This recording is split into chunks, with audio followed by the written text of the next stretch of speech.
Hello, good morning, good afternoon, and good evening to all of you. Welcome to the Institute of Global Professionals.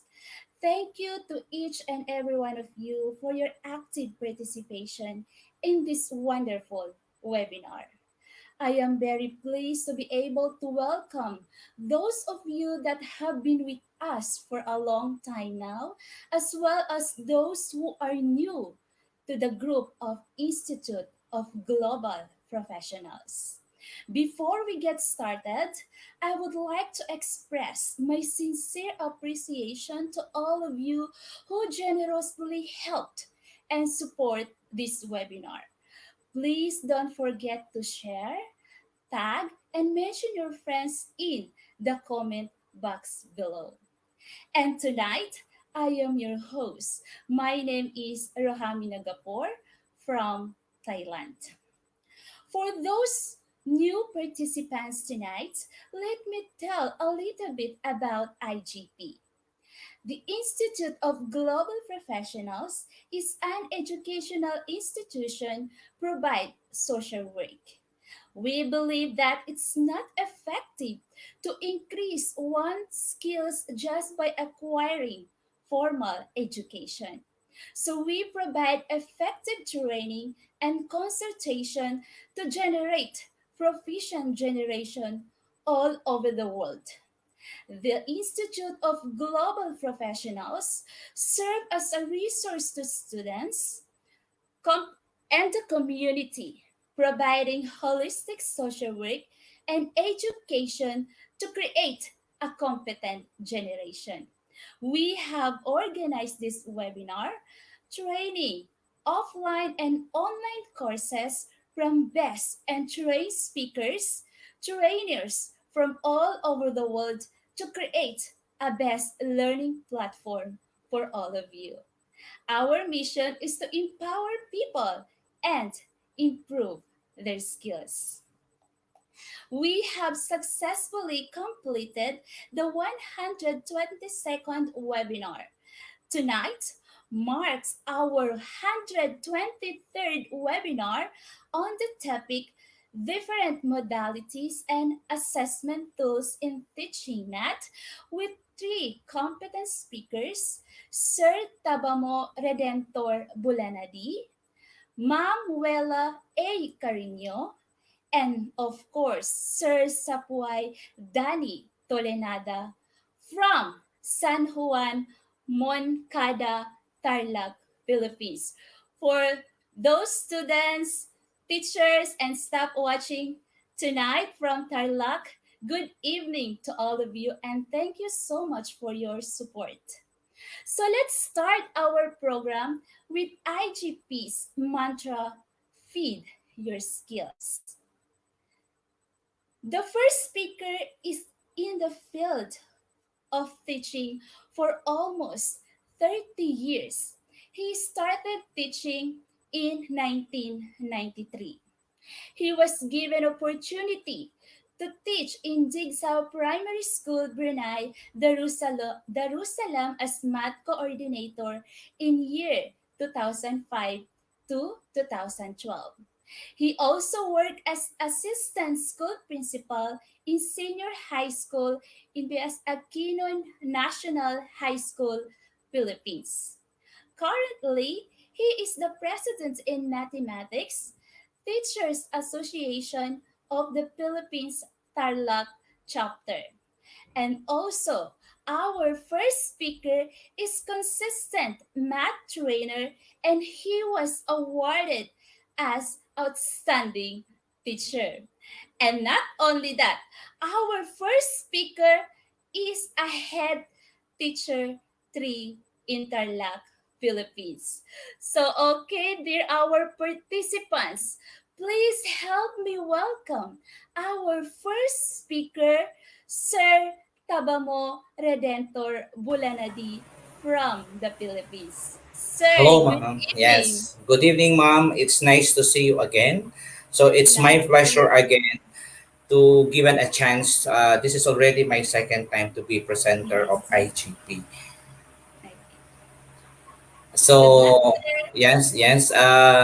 Once again, before I will share my topic, I just want to introduce again myself. I'm Redentor Tabamo, head teacher 3, and at the same time, OIC assistant school principal of our school, one of the biggest school here in the Philippines, secondary. I was assigned as the OIC assistant school principal of the senior high school department of BS Aquino National High School.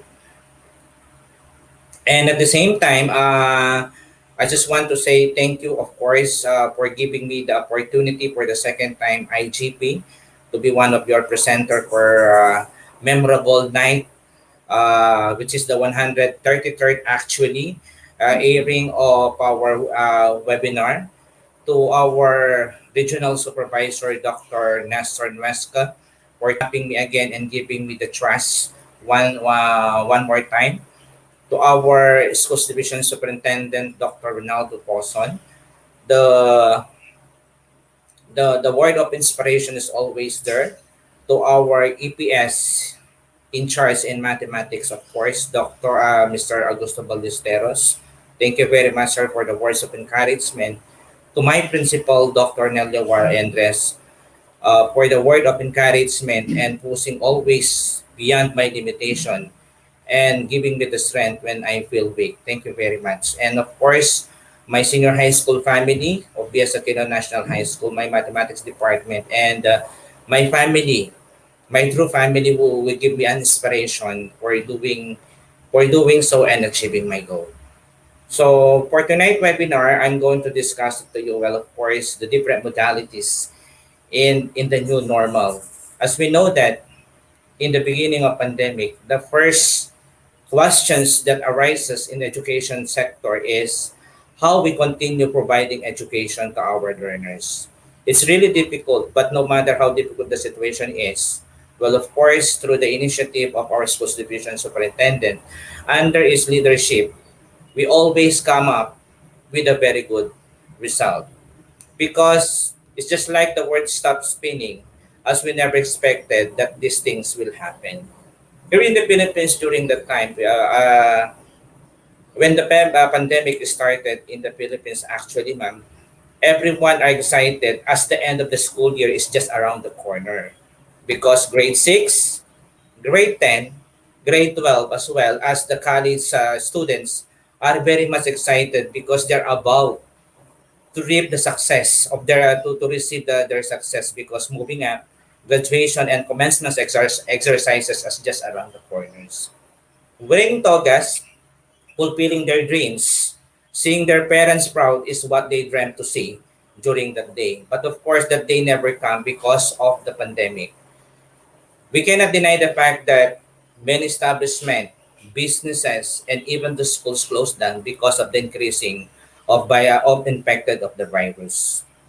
Ending the school year to 2020 2019 to 2020 is not that really easy because we're not used with the situation. Everything is new, especially going to school wherein the school are closed because of the pandemic. Ending the school year, as I've told you, is not that really easy. It took a while before our higher ups make a decision. Graduation, like the one that we experienced face to face, is not done. Virtual graduation is done to still celebrate the victory of the learners. It's a bit sad for some, but of course, what the matter most is our health. After ending the school year, one of the problems that arises to continue education in the middle of the pandemic, of course, we do not know what to do because, as I've told you, everything is new. Everything is new. In the new, that's the reason why it's new normal education. But again, through the leadership of our schools division superintendent, as I've told you, with the collaboration of Department of Education, Dr. Ronaldo Poson make a strategic plan through the help of those people concerned, from the chief of the curriculum, Dr. Dipano, Dr. Linsao, and our two ASDSS, Dr. Selena Vega and Dr. Armando Capili, through the collaborative effort of all the EPSBR, we I manage. don't hear. Can I Okay. continue? Yes, sir. Do you Uh, want to share your PowerPoint now or later? yes, yes, later on. Uh, Okay. okay, so through because everyone doing their part, not only those who are on the top, but also every single teachers, we managed to able to do it because the through is a decision we come up with a very good different modalities that is anchored to the national to the Department of Education from national level. But of course, different modalities were introduced before the opening of 2020-2021. Equip not only the teachers but also the principals so that we they can decide the different modalities that we're going to use in our respective school. After equipping all the principals so that they can decide what is the best modalities to offer to our learner, they equip also the teachers by giving different orientation as well as webinar because the situation is not that really easy and this is a new for every one of us. So for tonight webinar, I'm going to discuss it to you, the different modalities that adapted in our schools division and perhaps not only in our division but the entire Philippines. So the different modalities that I'm going to share it to you are based on the learning continuity plan of the schools division of Tarlac province, particularly with the leadership of our schools division superintendent Dr. Ronaldo Ponson. Well, of course, before we offer the different modalities, we conduct a survey 3 months before the opening of the class. It's really difficult, but through the initiative of each and everyone, we're able to conduct a survey so that students are prepared according to the modalities they choose. So the modalities that I'm going to present to you are based on the survey and in accordance to the need of our students. Ma'am Wele, please share my PowerPoint. So the first modalities,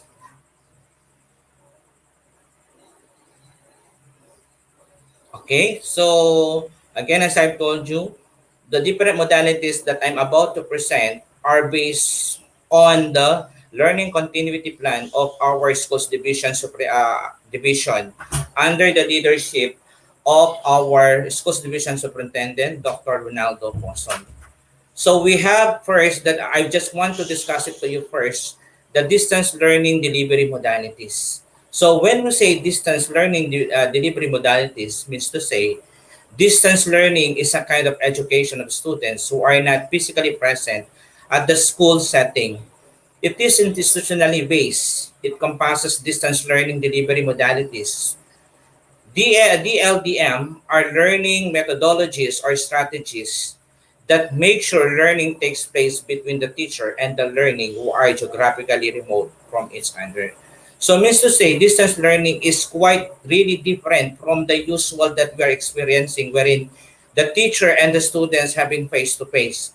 But with regards to the present situations, it's really difficult to do it because every schools are closed. But no matter how difficult the situation is, as I've told you, through the strategic plan that headed by our schools division superintendent, we're able to come up with different modalities. Next slide, please. Okay, so the first one is the modular distance learning. So through the survey we made up, given to our students, the modular distance learning is the number one based on the survey chosen by our students. So what is a modular distance learning? Modular distance learning is referred to, printed modular distance learning is referred to the most popular method of distance learning because not everyone, so means to say the learning or the modules are delivered to every learner. So it's really difficult, but of course in doing so, the this type of modalities, we always coordinated with the LJU. We always coordinated in every places that we need to deliver the module, because learners are not allowed going out and going to school. Only parents or the guardian are the one allowed to get their modules. And printed modular, of course, especially those who are living in the far-flung areas, only the modalities that is being available to be given to them is the printed module. And then, under this, it is a set of learning opportunities that the organize around a well-defined topic, which is contain the elements of instruction, the specific objective, teaching learning activities, and evaluation. Means to say, under this, all materials are made printed to be delivered for every learner. So as I've told you, it's difficult, but in every cases, there is always come up with a better solution because everybody is doing their part. So we are not contented only with the printed modules from the central office.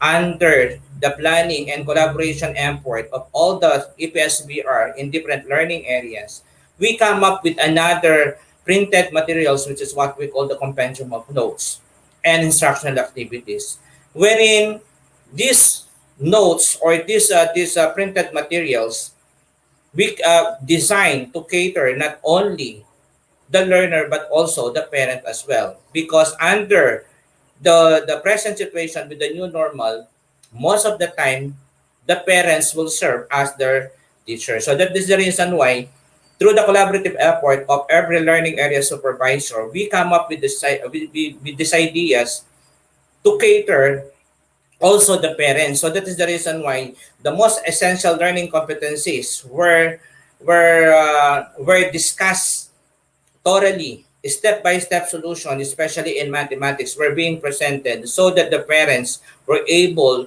to discuss or to guide their children accordingly. So that means through these materials, parents were also will be our basis in designing the materials. Next, please. Next, digital. So of course, this type of learning usually with the use of devices. So next modular is the modalities is the digital modular distance learning. So under digital modular, of course, this can be done through the use of gadget by the use of a smartphone, laptop, or desktop. May adapt the digital modular distance. So this type of modalities choose by the learner, those who can afford to buy laptop, they have their gadget. Well, of course, whatever the learning materials or learning activities that is given to those who are dealing with modular, we are given the same also with the digital, so that no one will be left behind with regards to our learner. Next, please. Under the digital, of course, so this means that the self-learning module can be accessed through digital formats such as CD, DVD, flash drive, other external hard drive, or downloaded format using any of the gadgets mentioned above. So, doing so, this type of learning, the problem sometimes is the connectivity. But even though sometimes those who don't have credit or don't those who don't have a load. So as I've told you, in every solution through the strategic planning of our schools division superintendent, we always come up with a solution. So what we did is we made in our school, we made also open education resources wherein we just give the link to our students so that whatever materials that is downloadable to our main computer, they can really access all those type of materials. So but again, as I've told you, whatever materials that is given to all modular as well as digital, they're the same, nothing is different, but the only different is the modalities. Next one, please. So another one is online distance learning.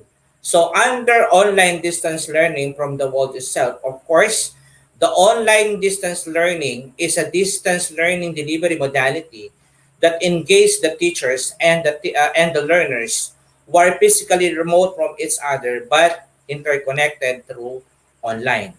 It needed a network that came this possible. This means that both the teacher and the learners must have any of the following: laptop, desktop, computer, smartphone, and internet connectivity. So these are the materials needed in giving the online distance learning. But again, we cannot deny the fact sometimes very poor connectivity is our main problem. But of course, those who can afford to do that, then they will choose the online learning. So under the online learning, they can do the synchronous. Synchronous means to say, on the these modalities, online delivery modalities can be synchronous when both the teacher and the learner can have the interface and discussion via real time. So they can use the following through webinars like the one that we're doing. We are not physically see each other, but through the use of internet, through the use of the laptop, through the use of different technologies, we can do that. So the same thing with the learning. So we can do that online, then we can do it synchronous or asynchronous. So under synchronous, we can use the live chat, Google Meet, Zoom, and others. So under online learning, we can have the synchronous and asynchronous. So the difference between asynchronous is that asynchronous when the learners can download recorded video lessons. This is also self-paced by the learners. Learners are provided with suggestion time frame to work on the assigned task. Means to say, the lessons can be provided recorded, and then the students can view the lesson through play or through recording. Okay, next one please. We have also the TV radio based station, TV, video, or radio based instruction. So from the word itself, under this type of modality, we are using TV or radio. Lessons are delivered by the television network or radio station. Later on, as we go along with our discussion, Ma'am Wela will discuss it to you the best practices that we are adopted. No matter how difficult the situation is, but as I've told you, we always come up with a solution because I do believe that every single learners must need to be educated and every children has the right to be educated. So under this instruction, or modalities, learners watch the educational television or listen to the radio program to attend classes through provided schedule. So like the one that we're doing, I do not want to preempt the discussion of Manuela later on. She will be discussing the best practices under these modalities. So through the help of LGU, of course, we try to coordinate, we try to tap every single clientele so that we can give and we can deliver the best education that every single children deserve. So under this, learners are also provided with the necessary printed self-learning modules or SLM so that they can go together while we are airing on television, while we are airing on a radio, simultaneously, they can listen at the same time, they can read their modules. No matter how difficult the situation is, but if we try our best, but we are trying our best to give the best that we can to our learners. So under TV instruction or modalities, the lessons are delivered through the television network. So like the one that we are doing through the program of our schools division superintendent, schools division of Tarlac province, they tied up with one of the TV station in our places, wherein every single every learning areas were given to a chance to earn 25 minutes from Monday to Friday. So in that case, different modalities being applied, and one of the best is the TV radio. Although, as I've told, it's difficult, but through the initiative of everyone, from the higher ups down to the teachers as well as to the cooperation of the parents, everyone is every modalities as if is 95% is being are successful. So under the TV video, Lessons are based on the most essential learning competencies. What are the most essential learning competencies? So these are the skills needed that the must learn during this time of pandemic. So the lessons are delivered through the television network. The source of the lessons are not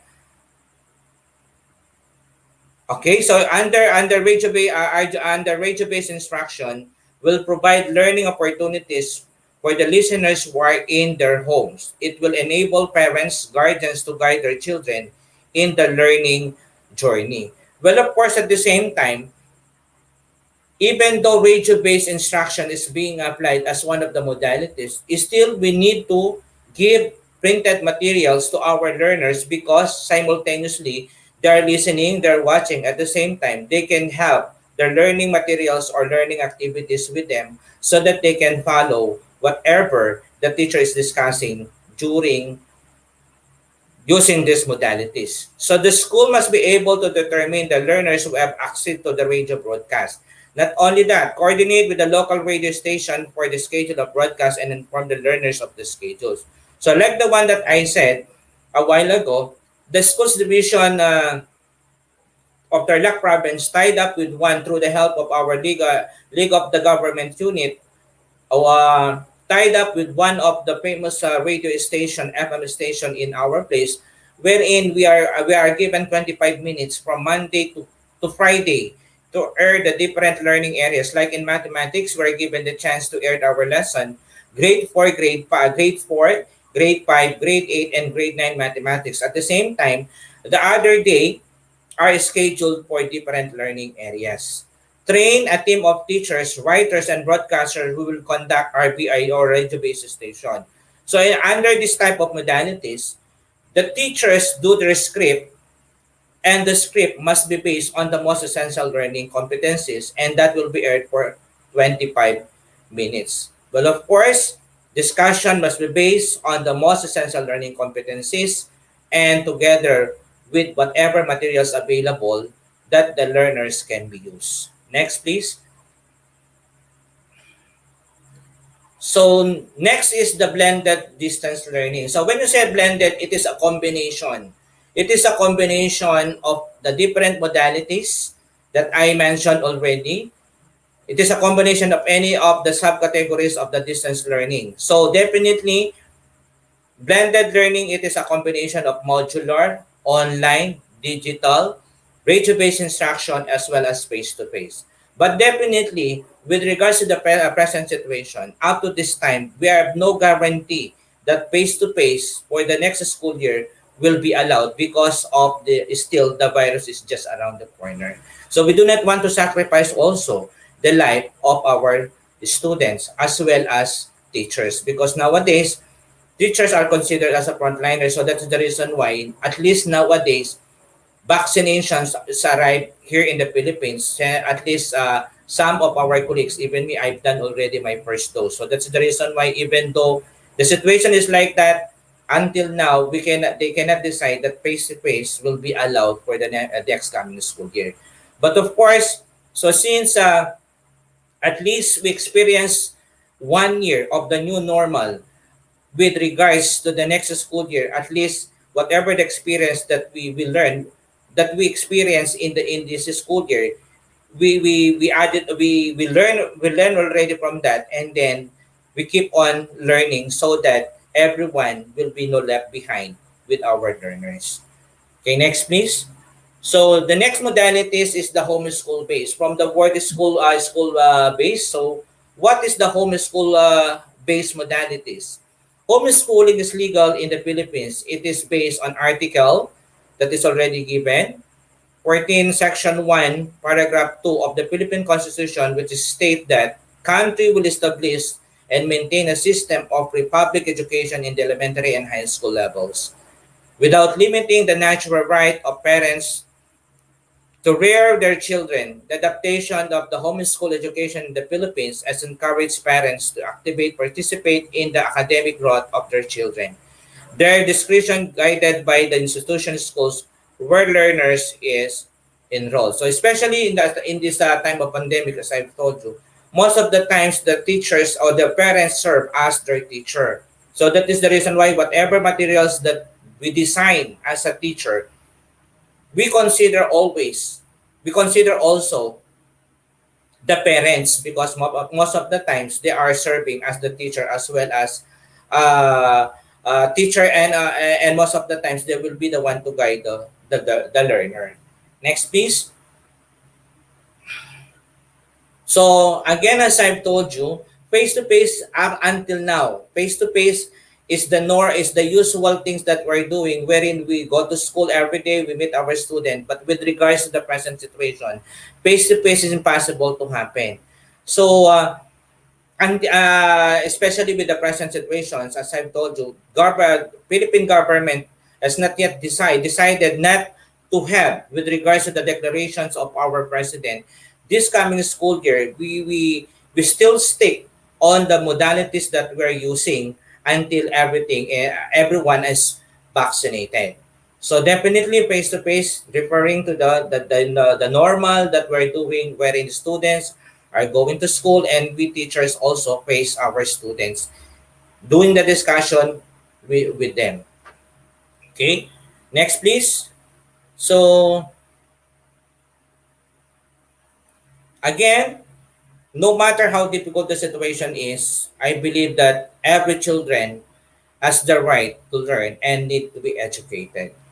With regards to the pandemic, learning never stop. No one can stop us as long as we did our part. So with regards to that, I hope you learn something with the different modalities that adopted by our schools division, which is the Tarlac province. So with that, I would like to say thank you very much. Good evening and keep safe, everyone. Wow, what a wonderful presentation, sir. Thank you so much. That's very So, important. So, just like what you have mentioned, this modality, the three types of modality, namely modular distance learning, online distance learning, and television or radio-based instruction. This is most viable for independent learners and learners supported by periodic supervision of parents and guardians. I know all of the teachers watching us tonight, they can relate on your topic. That's very important topic, sir. Thank you so much for sharing your knowledge and expertise in this topic. Thanks a lot, sir. so it's So, my dear pleasure, ma'am. Yeah, it's my pleasure also. Okay. Dear participants, please give thanks to Sir Tabamo Redentor Bulanadi for his wonderful presentation tonight. Thank you so much, sir.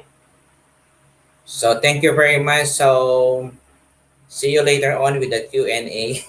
Yes, yes, yes. Thank you so much, sir. Okay, so let's move on to our next speaker. Our next speaker is a head teacher one from Division of Tarlac Province in San Pedro National High School, Moncada, Tarlac.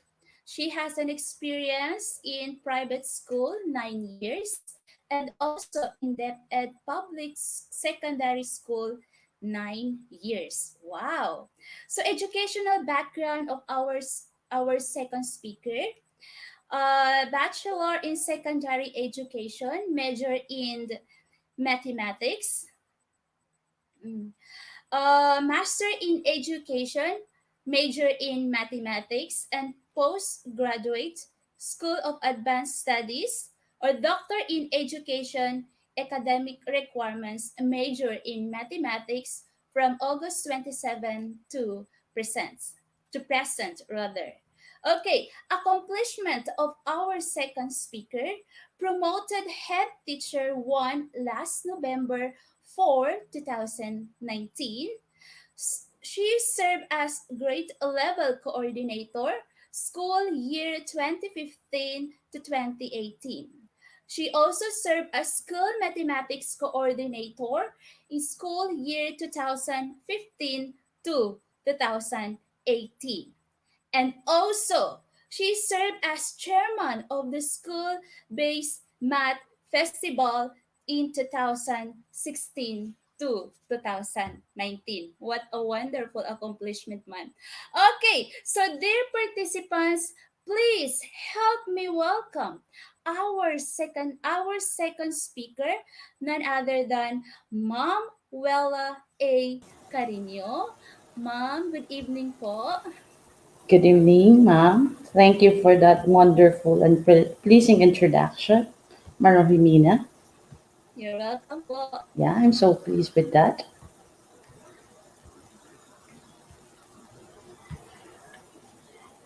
Okay, Okay, everyone, please welcome our second speaker, Ma'am Wella A. Carino. And please don't forget to tag or mention your friends in the comment box below. Thank you so much for your undying support.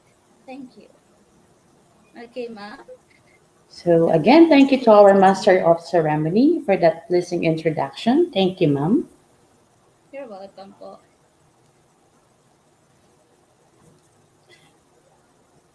So, good evening, everyone. Masantos siya labid si kayo namin. Naimbag nga rabi kada kayo amin. Magandang gabi sa ating lahat.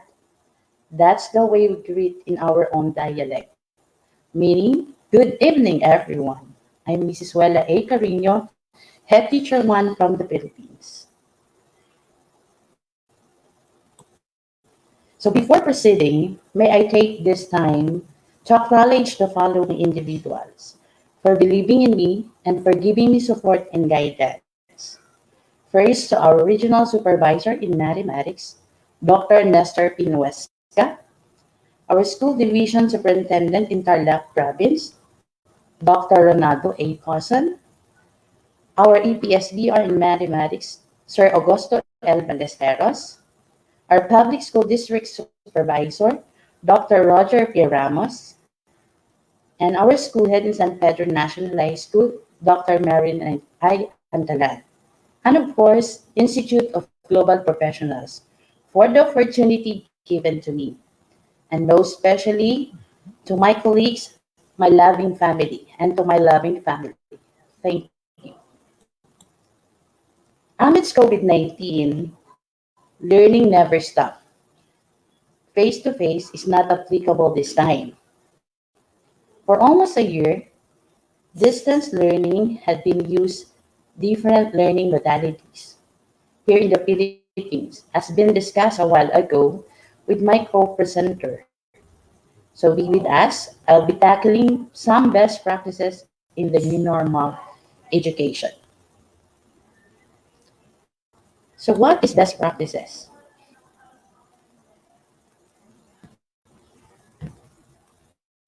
Let me share first my slide. Okay, I'm sorry for that.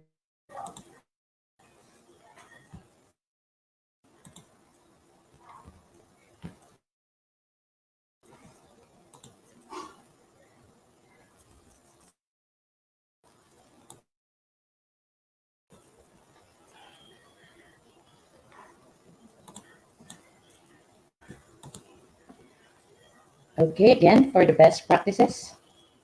You're now seeing my slide.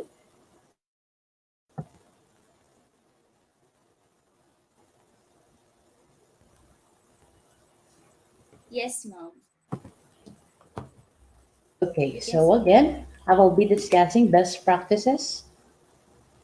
So what is a best practices? A best practice is a method or technique that has been generally accepted as superior to any alternatives because it produces results that are superior to those achieved by other means, or because it has become standard way of doing things, example, standard way of complying with legal or ethical requirements. Best practices are used to maintain quality and as alternative to mandatory legislated standards and can be assessed as self-assessment or other school can do benchmarking. Hoping that after this discussion, you got ideas to cope up this kind of learnings now. Okay? So for the modular distance learning, some best practices,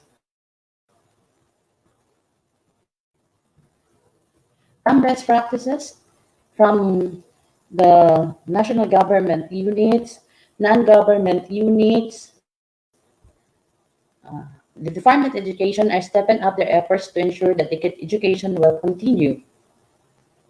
With the partnership of national government unit, provincial, local government, and non-government units and other individuals said that learning will never stop.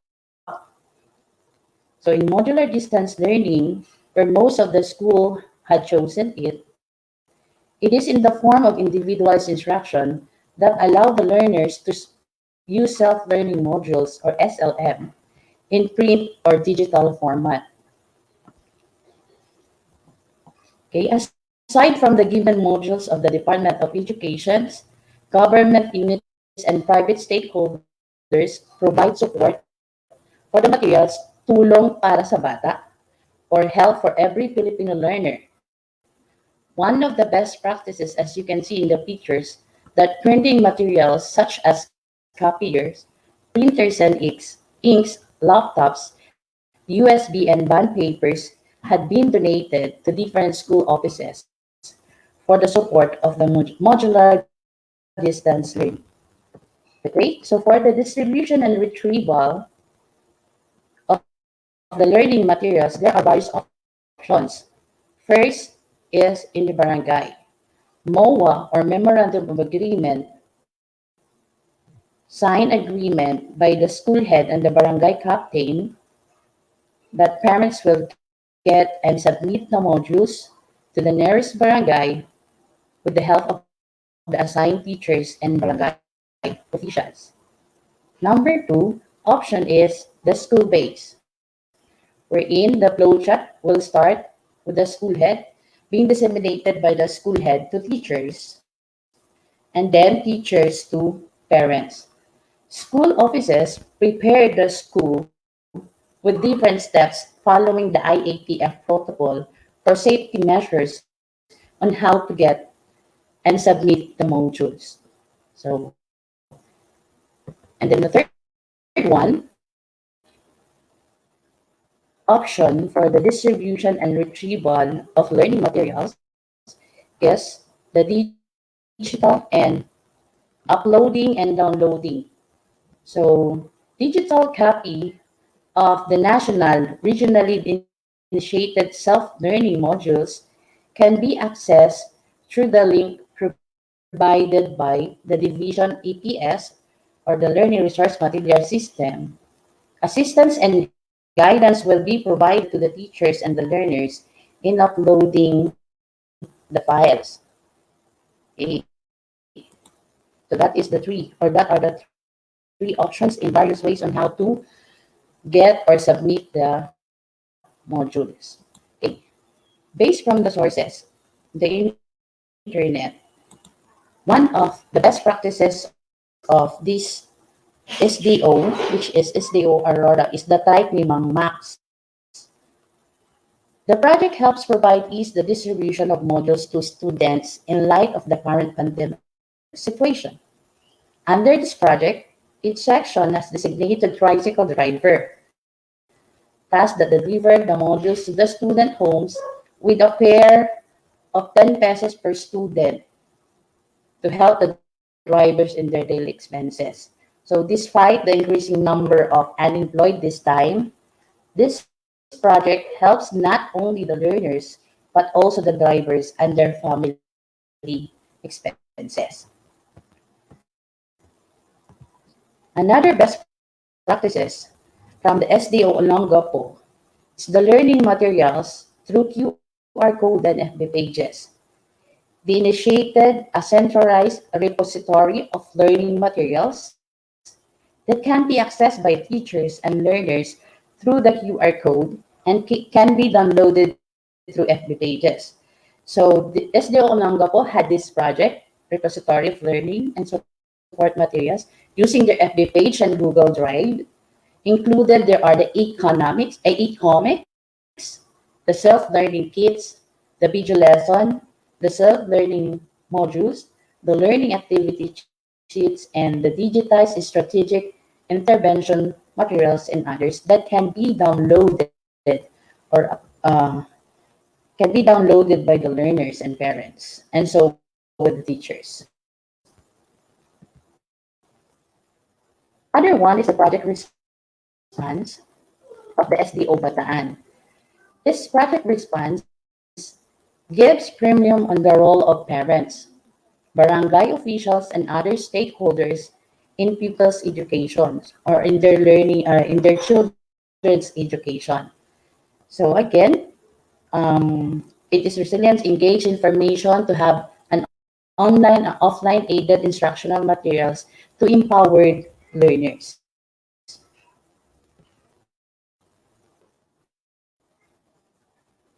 SDO Balanga City, in partnership with the city government and utilization of special education plan, helped the student shift from printed modules to digital modules through the USB OTG or USB on the go.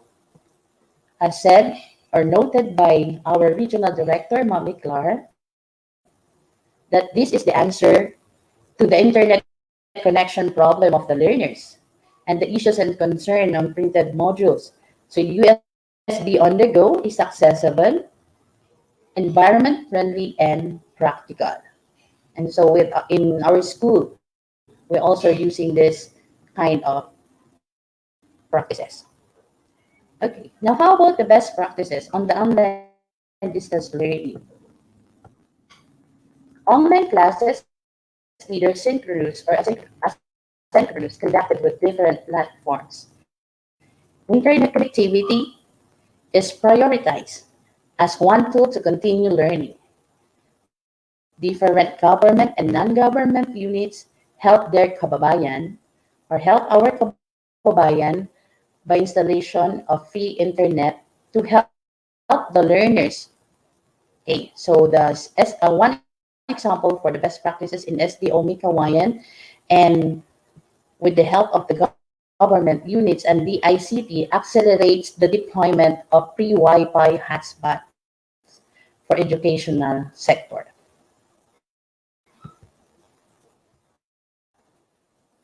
And of course, loving Filipinos also donated online tools or gadgets for teachers and learners, such as laptops, headset, cell phones, tablets for the online class and means of communication for learners, parents, and teachers. So you can see the STO Malolos, not only in Malolos but any other part of our country, loving Filipinos donated tools and gadgets for us, teachers and learners, and so to the parents. Another for online classes, another best practices, both teachers and learners can have an interface and discussion by real time, and different webinars conducted by the professional growth of the teachers provided by national, down to region, division, and then to our school offices to help us cope up with this new set of education. So conference, live chat, Google Meet, Zoom, and other platforms been used, and teachers been through with different webinars such like this. Okay? Teachers' initiative during this time to communicate with the learners have created their group chats, YouTube channels, FB pages, Google Classroom, etc. This is a big help and support for the learners. Interesting learnings can be created in a way such videos, ebooks, games, or any apps of learning. So most of the school here in the Philippines had created their different YouTube channels or FB pages, and so with the group chat. Some examples are the Go Live and Teach, wherein the teacher teaching using the FB page or the YouTube, and then the learner will watch together with their SLM. Other one is the math onliners, wherein video lessons will be uploaded and then the learners will download it, and some from their math FB pages. Okay, so this is collaboration between the teacher and learner that can be done through various online resources. That's one of the best practices for the online class. Now, how about the best practices in the TV, video, and radio station? So, as you can see, here in the Philippines, the DepEd TV announced the initialization of the educational classes through blended learning in the midst of the COVID-19 pandemic. Among many options is to broadcast learning modules on television and radio. The department later tapped State Media Agency PCOO to assist in producing and airing of lessons and modules. The service held its test broadcast from August 11 until 2020 via IBC, Solar Learning, and various local regional stations, but was suspended on the following week after the DepEd moved the opening date of its regular classes for 2020 to 2021 school year, October 5, 2020. So again, DepEd TV is a Philippine educational television channel of the Department of Education with the assistance of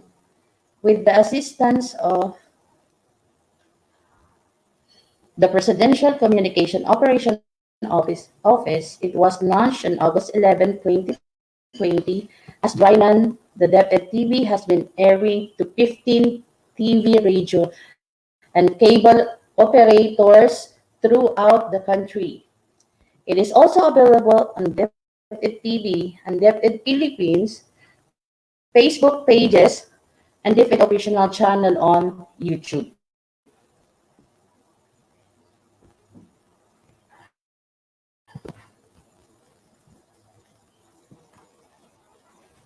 Okay, in our own SDO province, wherein the province launch project, this is in Tarlac province. So the province launch project is called Home Integration of Radio and Television Based Instruction in the New Normal, otherwise known as Aral Tarlac. It is a radio and television based instruction educational program aired on DCTC 828 kilohertz and RTV Tarlac channel 26 of Radio Filipino Media Network. So under the project Shine, composed of the project Rise for the radio base, and then again the SDO Tarlac Province School Division Superintendent Dr. Ronaldo Poson said this is the design to provide a venue in developing the most essential learning among grades 4, 5, and 8 and 9 learners in the 8 learning areas. The project is in partnership with the Office of Tarlac First District Representative Charlie Cuangco and the Department of Education Regional Office 3.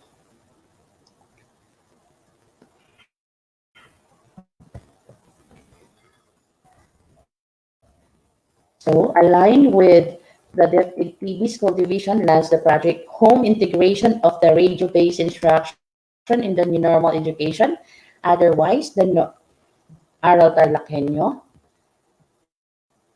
And aligned with this, installation of school-owned radio stations under the project reached from our division down to the district, down to the school offices. This RBI continues to deliver quality and accessible relevant education, bring education using radio. So, a test broadcast nearby the frequency. Radio-based instruction is one of the support or avenue of the teachers to share lessons to the learners. Most Most of the school in in the Philippines have this so-called school-owned radio station. In our school, we had these 6 stations donated from our stakeholders, wherein the stations are per grade level from grade 7 to grade 12 and air their lesson on their assigned schedule once a week. So teachers, to support the RBI government, non-government and other stakeholders or our alumni donated again AM and FM radio transmitters. And so cell phones were given to chosen beneficiaries to provide them additional support of their learnings. Now we are so thankful with our donors. Without them, we cannot go with this new setup of education. Okay. In the home base, learning among the best practices, one in SDO Bataan, which is the Telebasa, provided a quarterly check-up of the reading progress of the learners. And some schools provided numeracy tests to monitor the progress of the learners in numbers or in mathematics. This is conducted once every quarter, and it aims to monitor their progress by uploading their videos to their teachers upon reading and then sending the outputs on the numeracy test given by their teachers with the help of their parents again. Another best practices is, of course, in home-based learning. Parents are the ones serve as teachers of our learners. And from the project or program of the SDO copies had been adopted, and this is the rewards parents' effort in home-based learning. Dedicated to promote distance learning support to its learners, the Department of Education School Division of Capiz recognized parents who made the best of home learning space for their children. The project led to more active parent engagement for the division, while the families enjoyed closer ties and experienced academic ease and flexibility. So, this project or program had been adapted by our math department in our school, where the learners were actively participating with their online kamustahan class. The student have given incentives or prizes wherein the teacher delivered it, and my other math colleagues also awarded participating students with a virtual certificates. So that's a good practice. Hope you can benchmark it. Despite all the challenges amidst this pandemic, the Department of Education, national, regional, division, school offices have come up with their own best practices to surpass this new set of education, hoping that you gain knowledge and ideas with what I had shared with you. According to Joshua J. Marine, challenges are what make life interesting, and overcoming them what makes life meaningful. Let us be part of the best practices in our own way. Thank you and good day. Still be with my co-presenter that he will be sharing about the assessment tool. So again, be with us. The next will be Sir Danny Sapuay. Okay. Thank you Thank so you much for so much, listening. ma'am, for another wonderful presentation. Yes, Thank ma'am, you're you for always welcome. discussing the best practices in different learning modalities. Thanks a lot, ma'am. We've Yes, ma'am, thank learned you so more from much. your presentation. Thank you so much, ma'am. Okay, Thank you, ma'am. to our participants, on behalf of IGP, you can see there on your screen, we have happy announcement that from today, July 4, IGP have YouTube channel, Institute of Global Professionals, released for all attendees. You can join all previous program recording with verified certificates. Please do subscribe to our channel and set the bell for updates daily. So okay, congratulations to all of us. Congratulations to IGP or Institute of Global Professionals. Okay, thanks a lot, Mom, for that wonderful. Thank you so much, ma'am. Okay, so you're welcome, Mom. So now let's move on to the next speaker. Our next speaker is a head teacher 3 from Padapa National High School. He has 14 years of experience in teaching, researcher, and innovator in the Philippines. He also taught at Asian International School Bali, Indonesia, which offered National Plus and Cambridge curriculum for 1.5 years. He also a college instructor for 4 years at Tarlac State University, Philippines, 2010 to 2013. So, okay, please help me welcome our energetic third speaker, none other than Sir Sir Sapuay Dani Tolenada. Oh, I'm sorry. Sir Sapuay Dani Tolenada. Good evening, sir. Thank you very much, Ma'am Rahamina, our Please, moderator for tonight. And naimbag nga rabii, and this is actually how we say good evening in our local dialect here in the Philippines. I am an Ilocano, and Ilocano is one of the local dialects here in the Philippines. Do you hear me clearly, ma'am, at your end? yes, yes, we can hear you Okay, so clearly. let me share now my Dear, screen. dear participants, Wait please for welcome Sir Sapuay Dani Tolenada from the Philippines. PowerPoint.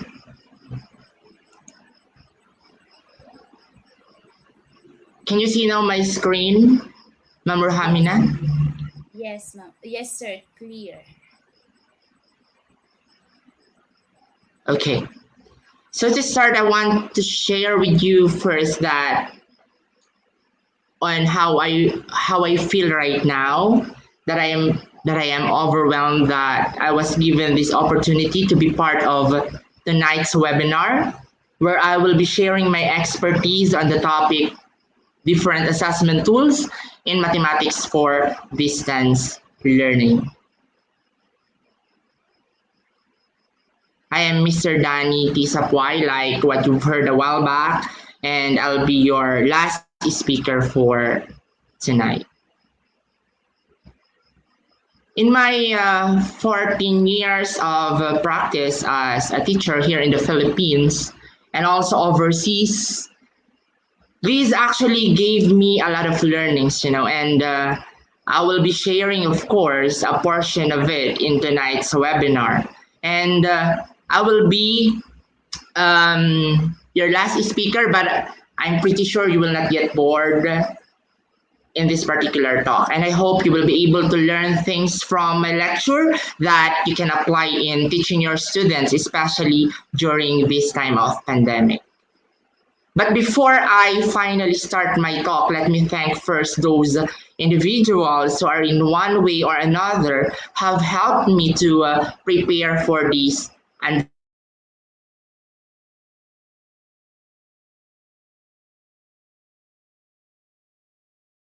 Our Noel P. Noesca, our regional education program supervisor in mathematics, Dr. Ronaldo A. Pozan, our skills division superintendent in Tarlac province, Dr. Ronaldo A. Pozan,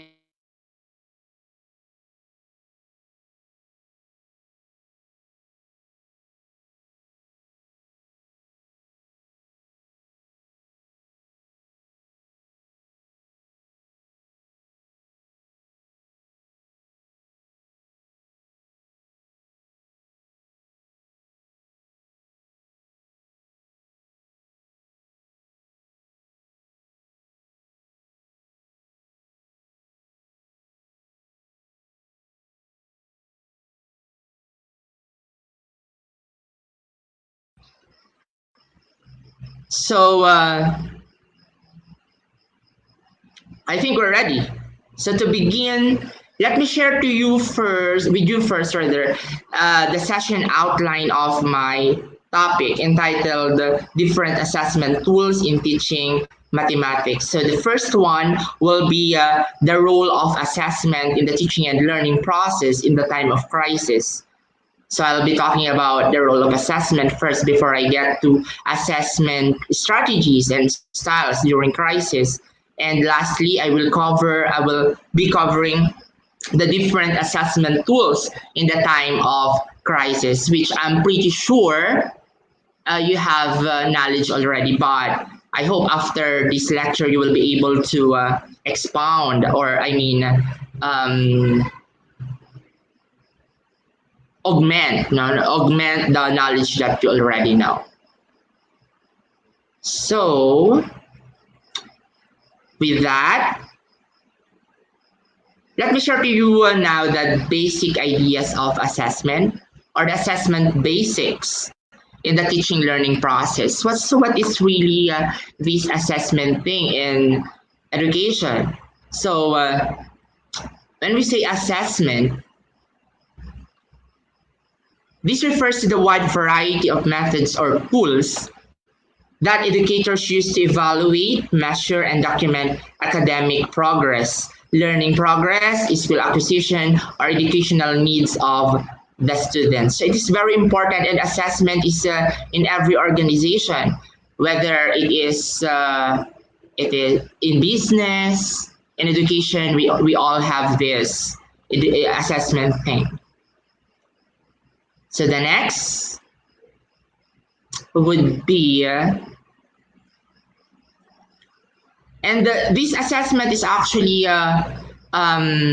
one of the reasons, or one of the roles of this assessment is also to gather relevant information about students' performances or progress, or to determine students' interest to make judgment about their learning process. So this is actually one of the important data or important activity that teachers should do to be able for them to make some adjustments if they have to make any, when it comes to their lesson delivery, when it comes to the pedagogies they are using in teaching their lessons to the students.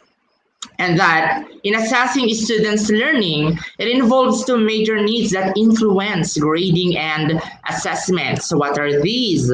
Number one is the need to encourage and support student learning.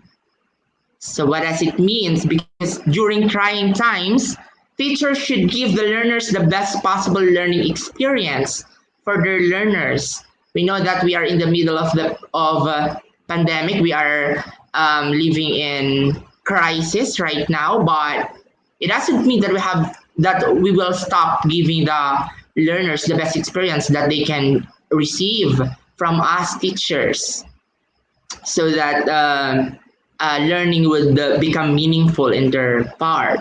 And then the second one is the need to document and quantify student learning for the purposes of accountability.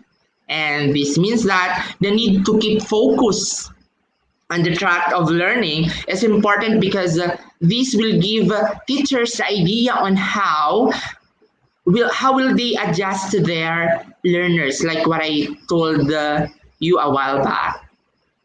So these are the two major needs that influence grading and assessments, which are pretty important to know. And we have the next, that when we say assessment, it is actually of different types. It is sometimes a formative assessment, it is sometimes a summative, or it can be a diagnostic assessment. So the first one to be defined in here, in these types, is the formative assessment, where informative assessment is a type of assessment which can be informal. It is done within the class and with no associated module marks or weighting. Number two, definition, this could either be pass or fail element, which does not have impact on the final grade. And then the third is an assessment which assures quality feedback. These are actually assessments that we teachers conduct in between the starting point and the final point of every discussion. Like for example, in mathematics, you are discussing the competency on how to graph polynomials. Then the formative assessments are being conducted in between. If that's a 1 hour lesson, then inclusive inclusively rather, we conduct the assessment in that particular session. So that's a formative assessment. It can be in answer question and answer form things, something like that. You can ask question to your student, and then you will receive an answer from the student, or it can be a five what do you call this, five item quiz, or it can be a reflection thing, or there are a lot. And then the next one is the summative assessment.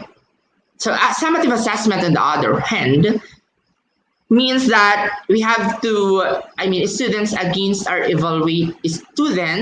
evaluated against a standard or benchmark. Here in the Philippines, we are using a 75 to 100, if I'm not mistaken. 75 is the lowest passing grade, and 74 down, that would be failing grade. So we are actually grading or assessing the students based or against on a particular standard or benchmark. And then we have the summative assessment. Summative evaluation or assessment of learning is the assessment of participants where the focus is on the outcome of the program. So it will tell us whether we are successful. We are successful on the different pedagogies that we have used, the different styles that we have used in delivering the lesson. And the third definition is summative assessments are designed to determine whether or not a module's learning objectives have been achieved. And this strategy is also an essential part of the e-learning process, as it can help you determine whether or not the learner is ready to move on to the next section. This will also guide us, teachers, whether there is a need for us to conduct a remediation activity, something like that, or an intervention activity. So when we conduct a summative assessment, because that's actually given at the end of the unit, it can be a unit test, it can be a quarter test, something like that, then it will give us a very good idea, on how are we going to address the different issues prevailing, something like that. And we have in here a diagram, a Venn diagram to be specific. And this is taken from the University of Sheffield's assessment and feedback essentials rather. And this diagram shows the relationship of summative and formative assessment in the context of the teachers and in the context of the learners. For formative assessments, which is represented by the first circle, we have in here the roles of teachers, as they are there. We are here to monitor student learning, of course, to ascertain progress, and to teach responsibly. And for learners, they are there to evaluate their own learning. Because, for example, you give a formative assessment. At the end of the lesson, they already know what they how much they have learned, something like that. And out of this checking thing, when we ask our learners to check their answers, it can somehow give them another lesson that maybe because their answer is wrong, they will gonna ask if what is actually the correct answer. And if we their teachers will give the correct answer or answers for that, or for those particular items they've they've got wrong answers, then that's another learning for them. And then we have the second circle in here. The second circle represents the summative assessment, wherein for teachers, they are here, they are there to measure whether a learner has met learning outcomes and to what extent at the end of a unit study. So we have the learning outcomes in the summative assessment to make further improvements in the future iterations because it will give us lessons. It will give teachers some lessons that they have to reflect, not to make the teaching learning process more meaningful the next time. And then for the learners to understand their overall performance in a unit study, to understand also whether they have met the learning outcomes and to what extent at the end of a unit of study. But of course, they have this intersection. As you can see on the diagram, the two circles intersect, and they intersect because they have common characteristics, and some of these are ways to assess student learning, opportunities to give and receive feedback, ways to evaluate the effectiveness of teaching. Either it is a formative or a summative assessment. And I have also here a diagram showing the competency-based approach for distance learning because we are using distance learning at this point of time and how it utilizes the available technologies present, especially now that we are living in digital era. So we have to take advantage of that technology. That the two circles where the left circle represents the face-to-face learning and the right is for full online or online teaching or online learning.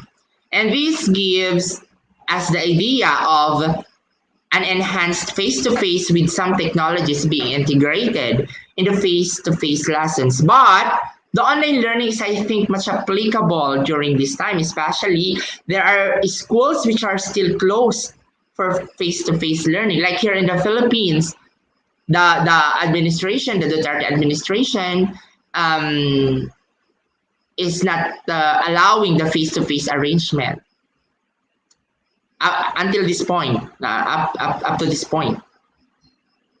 And then, and going through the diagram, going deeper, the overlapping part means that we have to blend face-to-face with that online learning, and we are actually doing here, that's what we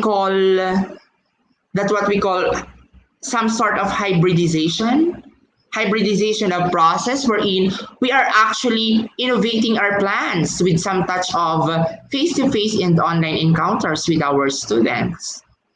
And the arrow below means that the level of technology integration increases as we move from face-to-face to online setting. And it means that the teacher's technological efficiency increases as they move from that traditional to a more advanced online teaching modalities, like what Sir Redentor has shared a while back. So, because we have these two types of teachers during this time, we have the digital migrants and the digital natives. So the digital migrants should work over time to be able for them to catch up. And I think they're doing it. And I think they're pretty successful in that. And another framework here is the general framework in the program approach. And this framework was introduced by Julie Lynn Leroux in 2018. And this framework illustrates the different assessments used in the different teaching and learning assessments. Different teaching and learning modalities rather, be it enhanced face-to-face, virtual, blended, or that full online modality. And Julie here highlighted the three major assessment types, as you can see on the screen. We have the so-called formative, summative, and the so-called certification assessment and the diagnostic assessment. And that there is a need to consider the competencies and how we teachers give our assessment to our learners or students. The tools the tools you are using as teachers, like the paper pencil, be it a project based assessment, performance based, portfolio based, and many more, including some ICT knowledge of ICT. Those are very important things to consider, and that we use. These are the things we use. No, the ICT tools are the things that we use to conduct our assessment, especially during these difficult times. And the nature of interaction, of course, is also being considered. But if it is student to student, teacher to student, I mean student to content, teacher to student, and student to student. Because sometimes the assessment take place between two students, something like that. And another point shown by this framework is that we categorize teacher's role and do you call this student's role. So to be more specific, here are the essentials of this framework. Number one, works within a program approach, which involves consultation by the stakeholders with a view to developing a common and global understanding of the competencies, like the exit profile or the expectations. And then the second one includes variety teaching and learning situations, enhance face-to-face learning blended or online, so that offers synchronous and asynchronous communication modes. So let's move to the next. The next essentials of this framework is to take into account the different assessment intentions, like what I told you a while back. And we have to foster a coherent alignment of the subject. We have to consider the skills and the knowledge, the assessment methods, the tasks, the instruments, and the ICT or web tools in order to assess learning in a competency-based approach and also in outcome-based approach.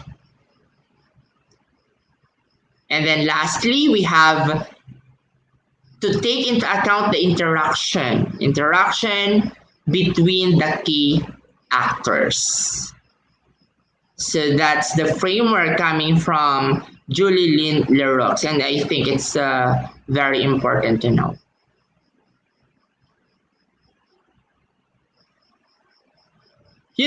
It's been more than 1 year. It's been more than 1 year since this pandemic started, and every one of us was greatly affected by this pandemic. But interesting learning process for sure. One of the things that did not change is the need for assessment. Correct me if I'm wrong. So the assessment is still there. Assessment data is still needed to come up for instructional decision making, which is essential to accelerate learning. Because the issue now is, how are we going to deliver quality education to our learners if we are living in this crisis? We are having classes online. So there are a lot of things to do to fill the gap. The value of data is as important as ever, considering we don't know how effective remote instruction is, and especially at its most recent scale. So I have in here another diagram and how we conduct assessment in our class. So be it in face-to-face, blended, or full online. Process starts with the need for assessment, of course, and to be able for us to materialize this goes into ways. Its next levels. These are the assessment strategies and the assessment tools, as you can see on the diagram, that we are that under assessment tools, they are classified into two. We have here the softwares and the paper pencil test that we usually do when the arrangement is face to face, of course. But the focus of this lecture, of this discussion, is on assessment tools, and we'll be dealing with softwares and paper and pencil. So we have here some highlighted boxes, assessment tools, and the softwares. And later I will be presenting some of these web tools that you can use in assessing students' learning. So moving to the next, we have in here the key definition of EAT, and EAT stands for Educational Assessment Tools. These are tools that help teachers set up an assessment and analyze the results. And these assessment tools plays an important role in distance learning because teachers can easily extract data from learners in relation to their performance in the different learning areas, of course. And at this point, we have in here some list of assessment tools and some possible mediums that you can use in conducting assessment. So these tools are very important nowadays, and I'm pretty sure that you are already using this. Majority of you are already using these tools, essential tools. So the first one is the online quizzes. The online quiz or the online test. And online quizzes are best used as formative, self-study activities that provide feedback to learners, motivate them to keep up with the course, and provide reinforcement of important concepts and ideas. I have in here some of the applications. Some of the applications that you can use in conducting in giving an online quiz or online test during this time that we are having this distance learning thing. So we have in here the Kahoot, we have the Google Forms, we have the Peer Deck, we have the Quizlet, and then we have also the Socrative, that one. So I will be discussing a little bit of each so that you'll have the idea, and please try to explore. Please try to download. I mean, you should download them and you try to explore them. And I'm assuring you that they're all pretty good. So we have the Google Form, which is common. And this application is often used to gather information in a variety of contexts, like in conducting surveys, quizzes, etc.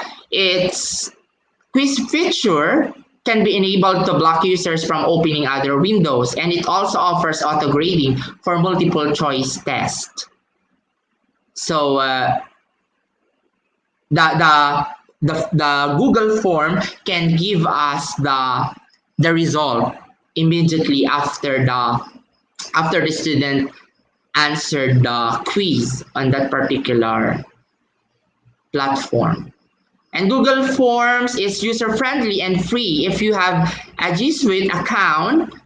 If you have that G Suite account, so it's for free. It's a great way to ensure that students are on track and to allow them an anonymous way to share feedback with you as a teacher.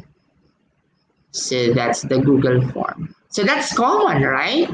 But what I want to share with you about Google form are the different add-ons. The different add-ons that you can explore whenever you are using the Google form. And the different add-ons would be the following. So we have here. Yeah, just go to the Google Workspace Marketplace. It is actually inside. When we click the three dots at the upper right, so that will appear. The Google Workspace Marketplace. And then we click the add-ons, and then here we go. We have the different add-ons that we can use, that we can connect, that we can link to our Google Form. So some of the important add-ons I want to show with you would be, this is the first one, the form limiter add-ons. And this form limiter add-on shuts off a Google form after a max number of responses at a time, at a date and time, or when a spreadsheet cell equals a value. So when you have 50 students in a class, so you have to set that there are only 50 students that should answer that particular test. So more than 50, it's not possible. And then you can set a due date, like you can set a D, the due date, and the time where when the quiz will expire, something like that. And then form limiter automatically sets Google Forms to stop accepting responses after a maximum number of responses at a specific date and time, or when a spreadsheet cell contains a specified value. So all you have to do is to explore this form limiter. It's for free anyway. And great for time-bound assignments also, event registrations with limited seats, or other first come first serve sign-ups. So we have that, the form limiter. So I have made in here an example of a math test in geometry. It's not in geometry, it's in trigonometry. I made it wrong. Then we move to the next. So the next one is the Certify-em. So it's a Certify-em add-ons. And Certify-em add-ons allows you to harness the power of your Google account to create online certification exams and email customizable PDF certificates. If you want to give your students certificates like those who got at least 90% of the test, then you can use the Certify-em add-ons, because automatically it will generate certificates for them. So all you have to do is to explore the Certify-em add-ons. And then another important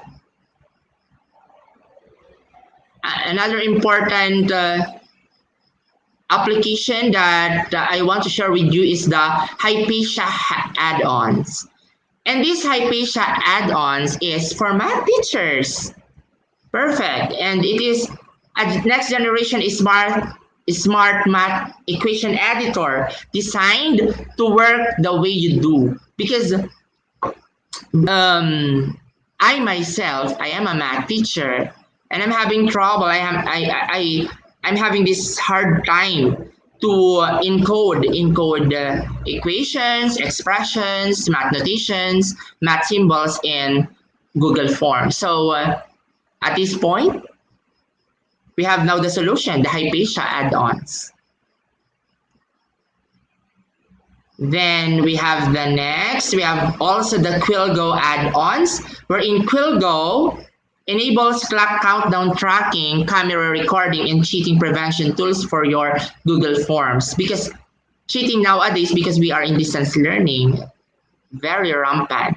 That's we cannot deny the fact that some students are really cheating. Something like that. They copy answers from their classmates, or they copy and paste, and then they find the answer online, something like that. So this Quillgo is very important to minimize that cheating thing in the part of the learners. So this is actually a time test.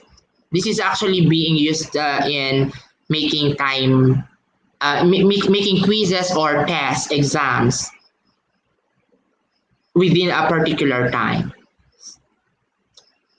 And then in giving your students a quiz, you can also use the application Kahoot. Technically, Kahoot is a free student response tool for administering quizzes, facilitating discussions, and collecting survey data. It is a game-based classroom response system played in a real time. Questions are projected on a screen while players answer the questions with their smartphone, tablet, or computer. So let's take advantage of that thing that majority of our learners have their smartphones, they have their tablets, they have their computers. We use this Kahoot. And creating a social, fun, and game-like environment, Kahoot allows for the design of multiple choice quizzes as well as polls and surveys that populate on the spot data. So the data is on the spot. The quiz question and polls stimulate quick instructional decisions as well as whole class discussion because it immediately gives the data that we need in our and that's actually useful in our decision making. And then I have in here a model. So along with the technological, pedagogical, content knowledge model are the TPAC and the TIM, if you heard about it.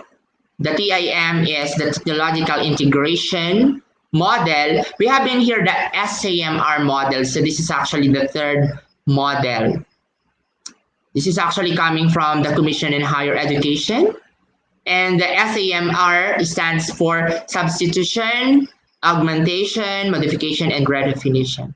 So the thing now, how are we going to relate this Kahoot into this SAMR model? So S for the substitution, so the traditional thing, the traditional way to give that in giving assessment, we replace it with the Kahoot application. I mean, this is the medium.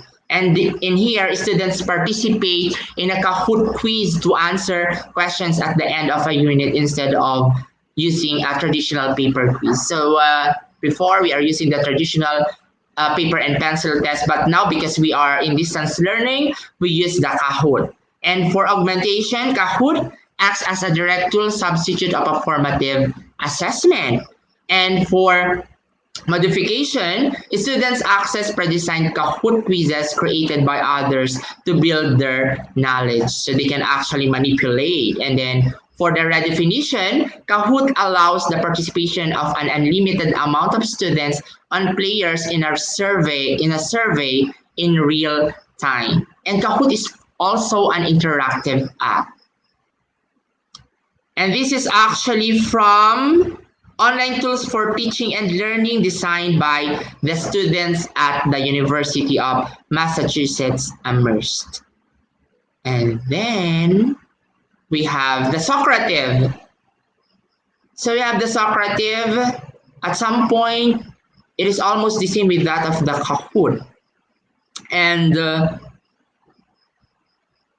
Socrative is a quiz-based formative assessment tool with multiple features that can enrich teaching and learning. Teachers can design quizzes, space races, and then we have also the exit tickets and more to collect and analyze student data in real time to make on-the-spot teaching changes and improve student learning. So Kahoot and Socrative, you explore them. They are great. They are great applications that we can use in teaching or in assessing our learners, in assessing our learners, how much they have learned from a particular discussion. And then we have the next. So here are the different features of Socrative. So Socrative can be accessed on the top 3 operating systems. We have the Windows, Apple, and the Chrome. So Windows and Chrome, these are popular. And then we have the workflow. There's a moderate time investment needed to become proficient with Socrative. So after creating a free account, because in Socrative app we have two kinds of accounts. So we have the Socrative free and we have the Socrative Pro.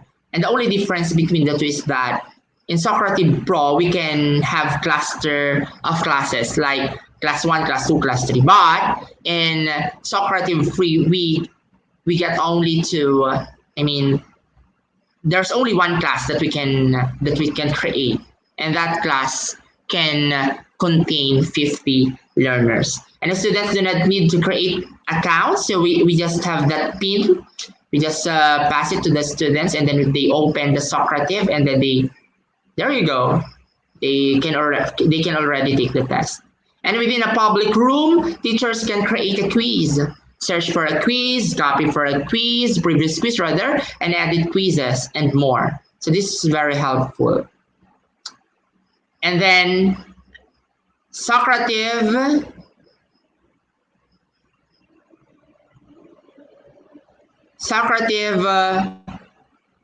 can be also, I mean, the data that we can use for decision making can also be extracted immediately from that Socrative. All we have to do is to download it in Excel form, of course.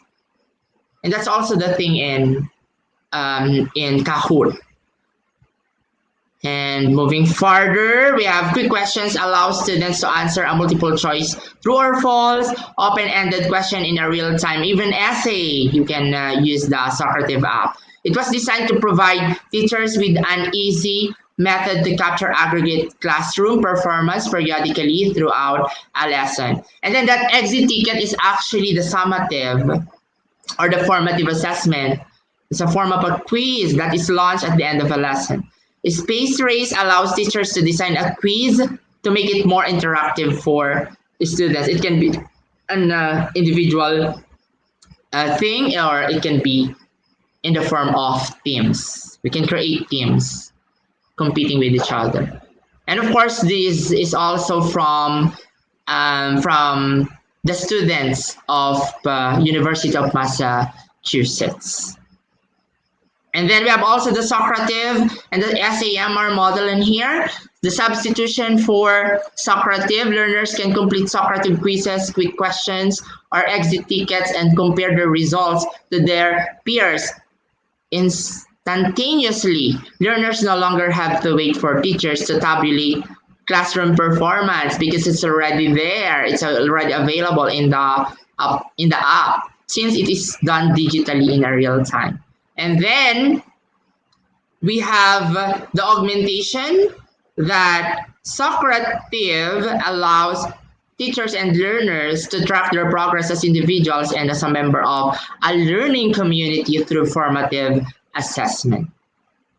And then for modification, teachers have access to data enriched reports that measure learning in 3 spheres. We have the individual students, we have the class, and the quiz questions.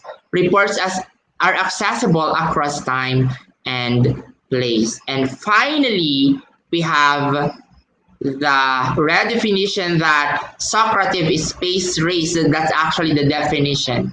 Can help learners engage in a deep learning activities, either alone or in groups. Learners may feel a sense of euphoria. So that's the euphoria thing. And the accomplishment when learning activities are made into a fun challenge. Teachers can seamlessly create a challenge without worrying about scorekeeping or tabulating results, because that is actually one of the concerns in face-to-face. When we do the group activity and we want to tally the individual scores of the students, so we find it hard at times. So that's the redefinition. And then we have also the open-ended essay that teachers can use open-ended questions during math instruction or assessment to learn how teachers learn problem solving. A question is considered an open-ended when it is framed in such a way that a variety of responses or approaches are possible. So it's actually in essay form. So how do we give essay question to our math learners? So we try to give them a question wherein they will explain their working out, something like how did they arrive with that particular answer. They have to explain the process, so that's also important. And with this particular assessment type, we will be able to enlighten we will be enlightened rather about how much or how the students learn from the discussion we had. And then the third one is the online interview or recitation. And this online interview is an assessment strategy that uses computer mediated communication such as instant messaging, email, or video. In math, online interviews typically ask learner to explain like what I told you a while back. So it can be, you can give that question in essay or in an open-ended question, and then we can also have it in here, have them in here. Online interview or recitation. And then we have also online polls and surveys. So I have touched this a while back, and you can use the Mentimeter, the Google Forms, the SurveyMonkey, and the Peer Deck. So these online polls or surveys can be used to diagnose the weaknesses and strengths of the learners before the teacher gets to discuss the content. So survey about what they know already, something like that. So we can use this in diagnosing the weaknesses and strengths of our learners. And then the Mentimeter. So here's the Mentimeter, which is a free live polling tool for engaging audiences of all sizes. Use live polls, Q&A, and open responses to help you listen to your audience and enable everyone to contribute using their smartphone. So very applicable in our current setup. And then we have the SurveyMonkey and we have the Peer Deck. So again, we have the Mentimeter, we have the SurveyMonkey, so it is also available online in our Google Store. And then we have also the Peer Deck. And Peer Deck is an interactive presentation tool used to actively engage students in individual and social learning. And teachers create presentations using their Google Drive account. So, and then we have also game-based activities. I myself, I do this because for learners who approach math with difficulty or discomfort, math games provide a more encouraging context for introducing and practicing new skills. You know, we have to aromatize the pedagogy, the strategy, the style of teaching math, because most of the students think that this is a hard, this subject is a boring subject, so we need to modify things. You know, we have to add something. We have to aromatize. We have to aromatize our process. In other words, the impact of motivation and engagement alone can explain much of the positive impact from games. This is from Ernest 1986. And we can also use the Socrative. We can also use the Kahoot and the Quizlet. And these are common. These are common. And we have to take advantage of this because our learners have this opportunity to go online as well. And then we have the peer evaluation and review.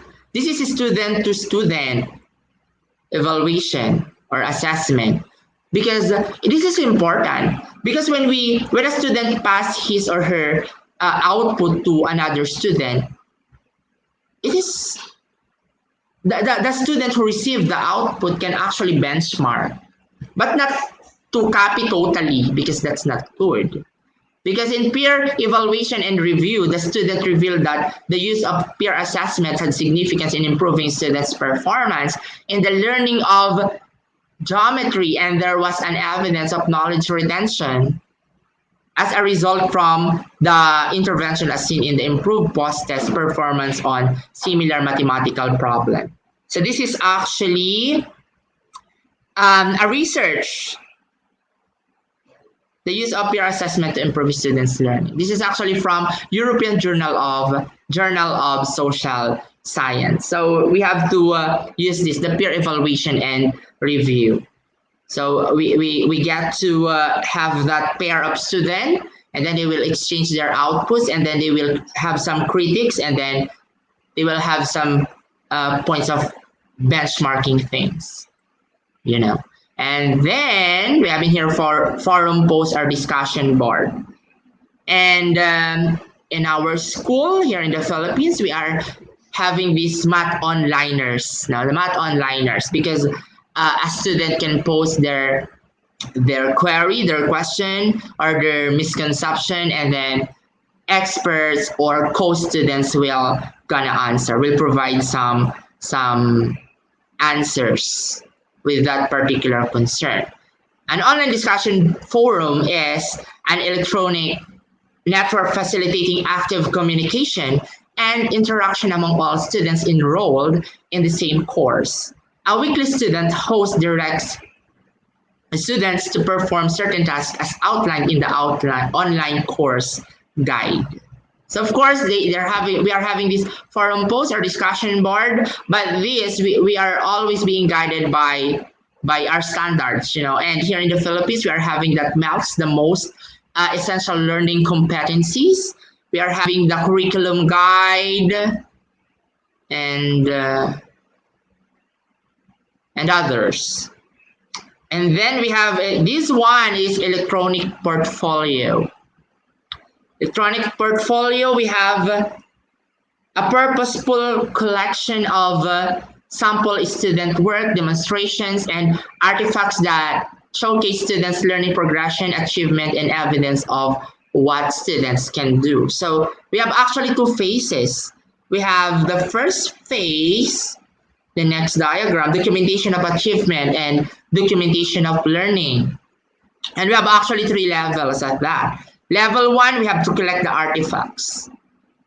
So we have the different platforms. We have the YouTube, we have the Google Docs, we have the digital audio, we have the documents, the spreadsheets, and everything.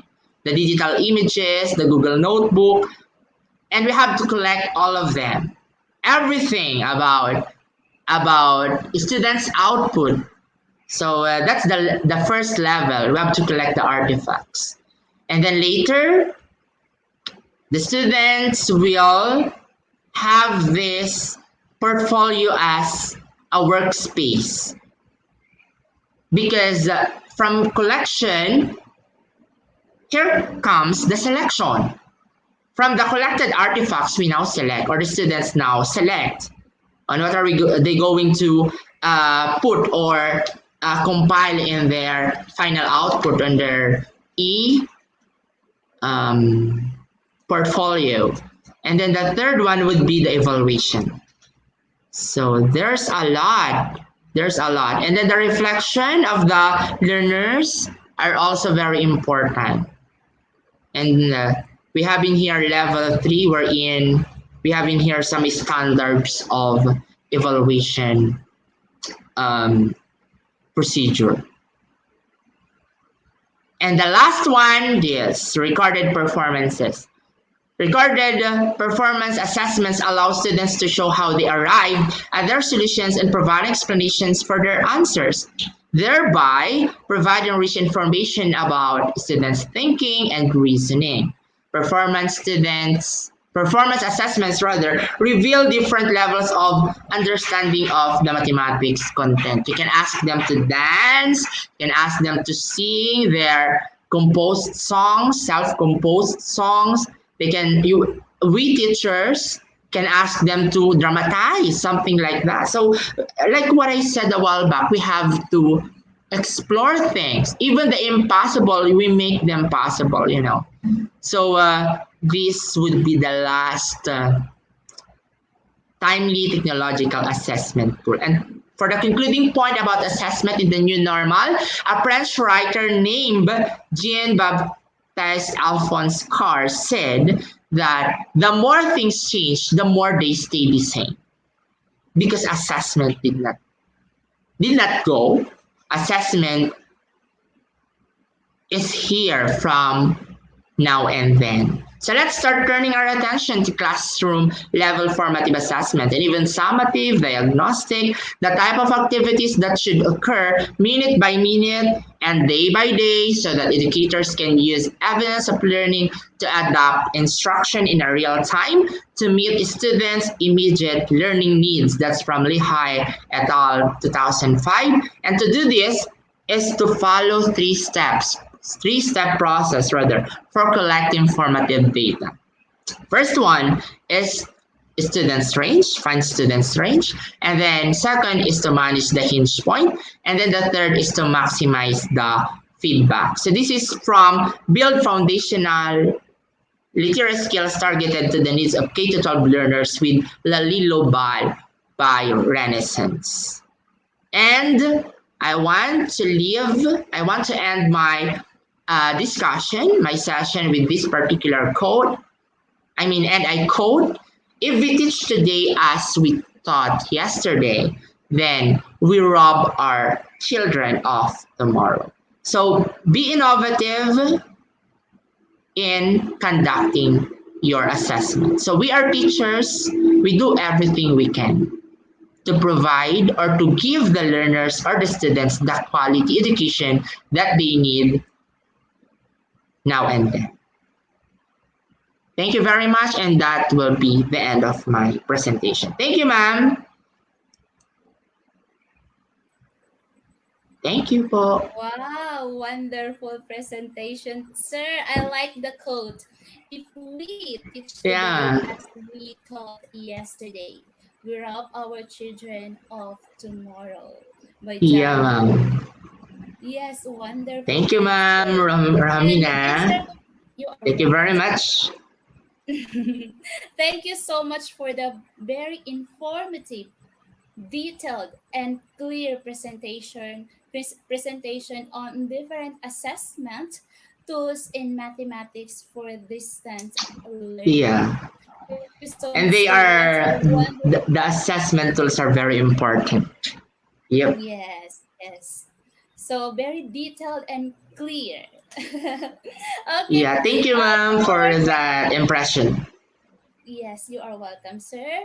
And to our dear participants, please let us thank Sir Sapway Dani Tolenada from the Philippines. Okay, Again, so ma'am, thank you.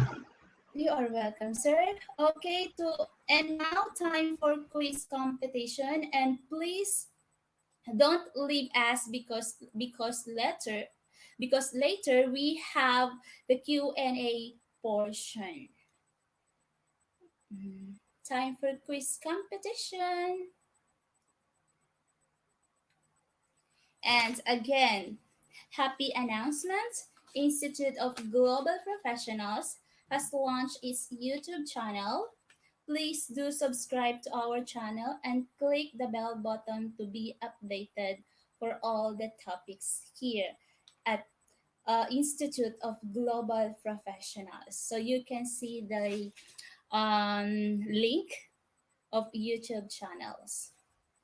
Okay.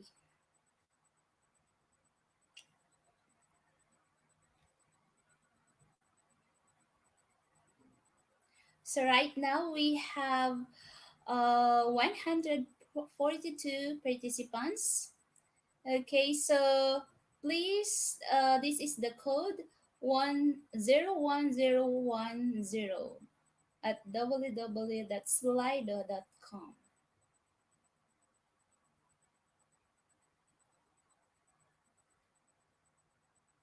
Okay, 155. Join our quiz competition. Search www.slido.com and the code is 01010. Use your complete name. Okay.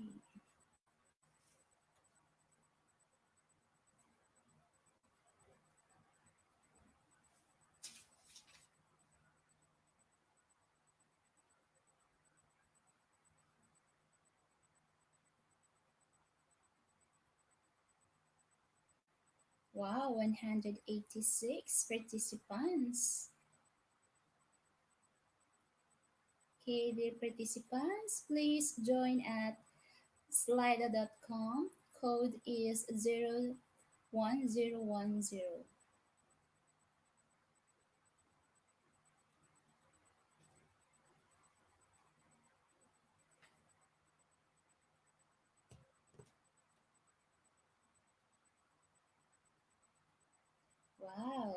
more than 200.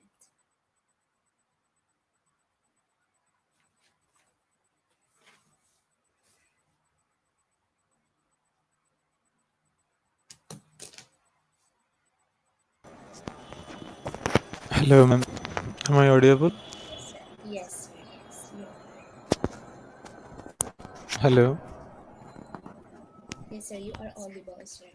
Hello, ma'am. Yes, sir. I Am I can hear audible? you. Yes, sir. You are audible, sir.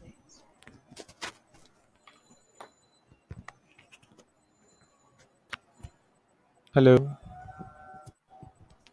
Yes, sir. We can hear you, sir. Yeah, I think I'm audible, right? Yes, yes, yes. But I can hear you in my headphone.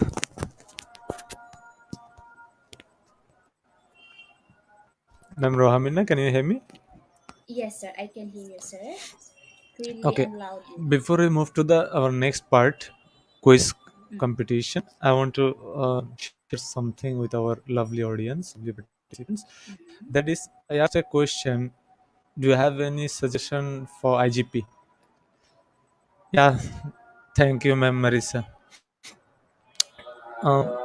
When I asked one question that any suggestion for IGP, few participants said that arrange some webinar like this.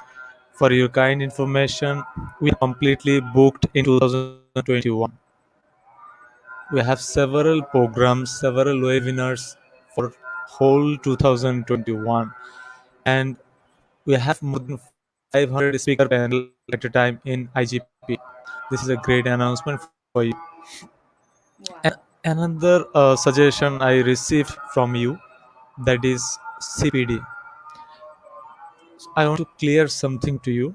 That is, we have already contacted CPD UK. They are not Mm-hmm. able to allow CPD for webinar. We are extremely sorry. They are not able to right now. They are not able to accredit for our webinar. They can accredit for our programs like 3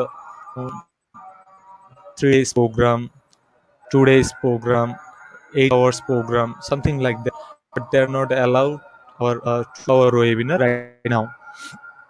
And recently we trying to contact with the CPD Philippines, and in between time we don't have the direct contact with them. So that is the case. We are little bit slow in this case. I hope we can get the CPD accreditation within short time for our participants. And we have lots of buddy in from the Philippines, like Sartavamo is one of them, and Sanoska, another one, which very helpful and doing great for IGP. And hope we'll get some accreditation like Department of Education, Commission of Higher Education, and I saw that only one name today, that is NEAP. And Sir Tabamo said that National Educators Academy of the Philippines. I hope we can do something better with the help of Sir Nestor Oscar and Sir Tavamo. Hope we can do something better. And Sir Nestor is one of the most lovely person I have ever seen in my life. Mm-hmm. He's very cooperative, and he's doing on behind of the scene. There's a point. He's not in the screen right now, but he's doing great thing for IGP. And in between time, we have to change our webinar certificate pattern again. That's the point I want to share you to you. Hope so. We will change it day after tomorrow, because we have some we are facing some problem with like we have certificates but we don't have the approval of one logo. That's the case. We have to remove the logo from our certificates, and we have add another one logo. And in between time, one question, that is we suggest that this webinar are registered in PRC Philippines for SPD. Okay. Okay, Satyabhamu, this is for you. This point is for you. Sir. Principal said this webinar registered in PRC Philippines for CPD. Noted this question. Come again, sir.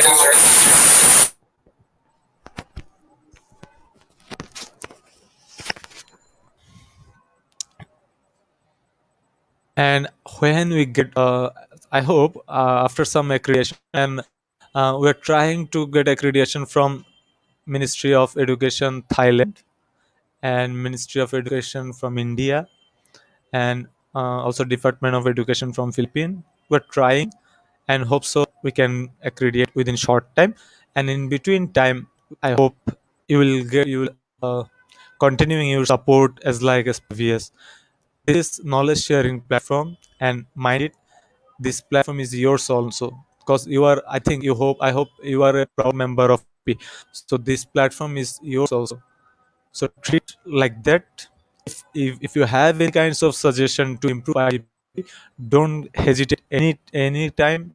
Please contact with us, reach. And one more sad announcement, that is, I saw that lots of participants are waiting for membership, global professional membership. Actually, we are extremely sorry for our inconvenience, because based on some overloaded electricity or short circuit, we lost our few laptops. From this the case, we lost some data, and we are trying to recover those data for global professional membership, because this WhatsApp is completely moderated in some laptops.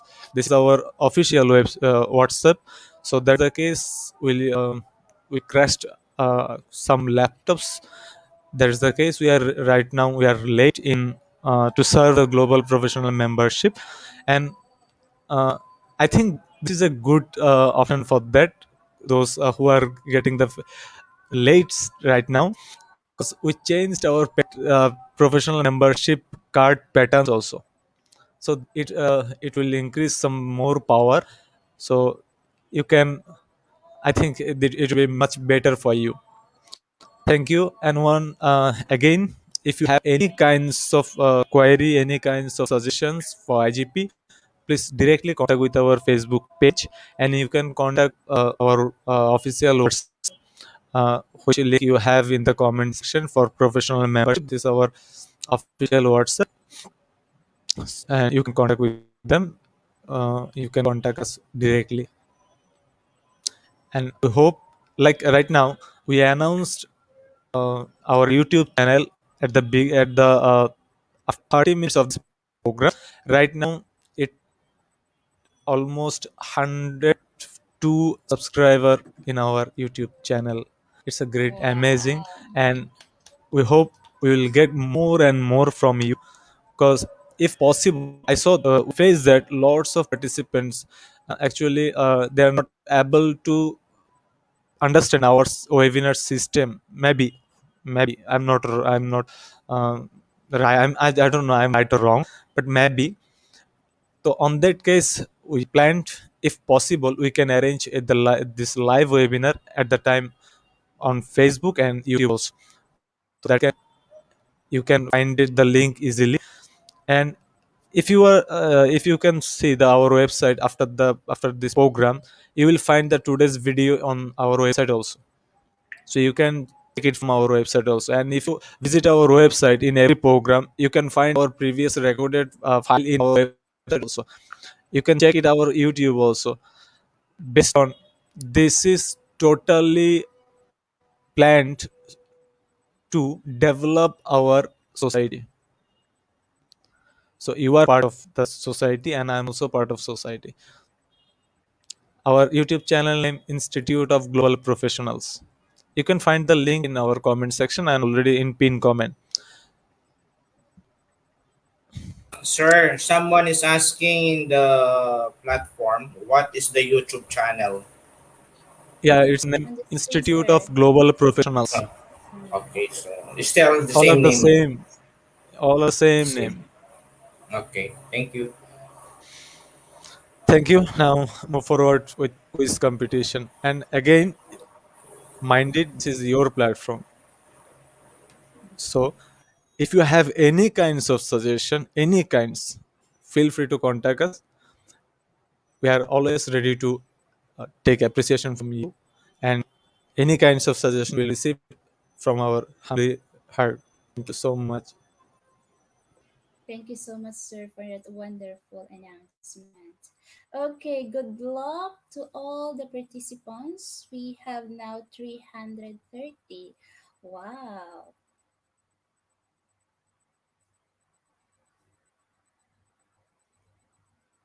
Okay, question number one. Pedagogical definition is relating to the study of teaching. True or false? That is for question number one.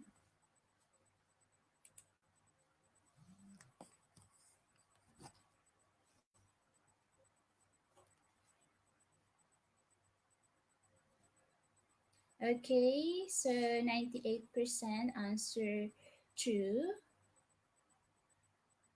Okay, you are correct. That is true. Okay. Question number two. Teaching academic vocabulary in all subjects is important. A. True or B. False.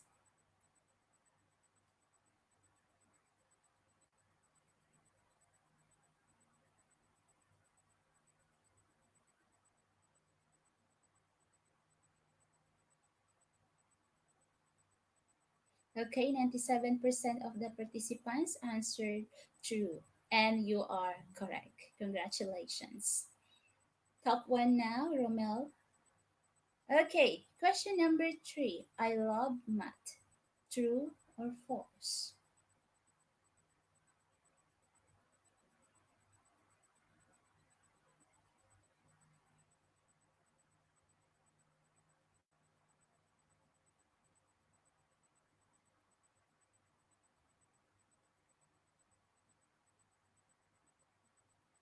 Okay, 98% answered true, while 3% answered false. The correct answer is both, sir. Mhm. Okay.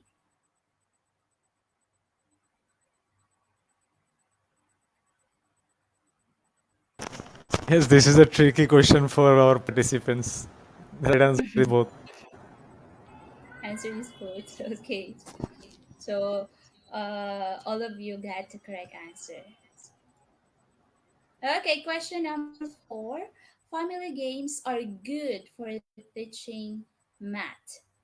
True or false?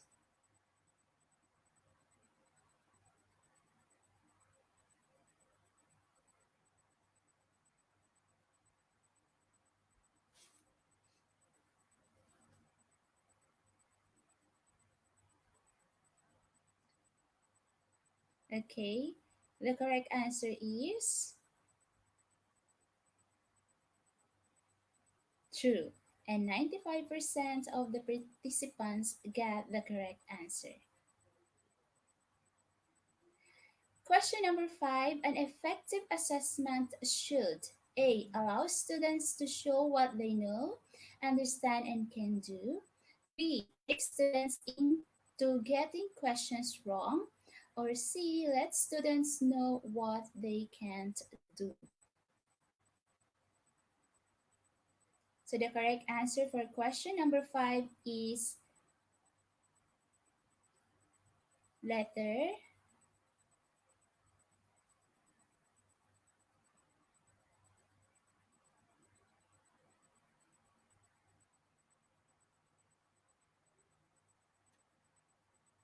letter A, which allows students to show what they know, understand, and can do. Congratulations for the 96 participants got the correct answer. Who got the correct answer? Question number six. Teaching STEM should be A. Integrated as much as possible. B. Taught as separate disciplines with a period. Or C. Are best taught with a focus on math.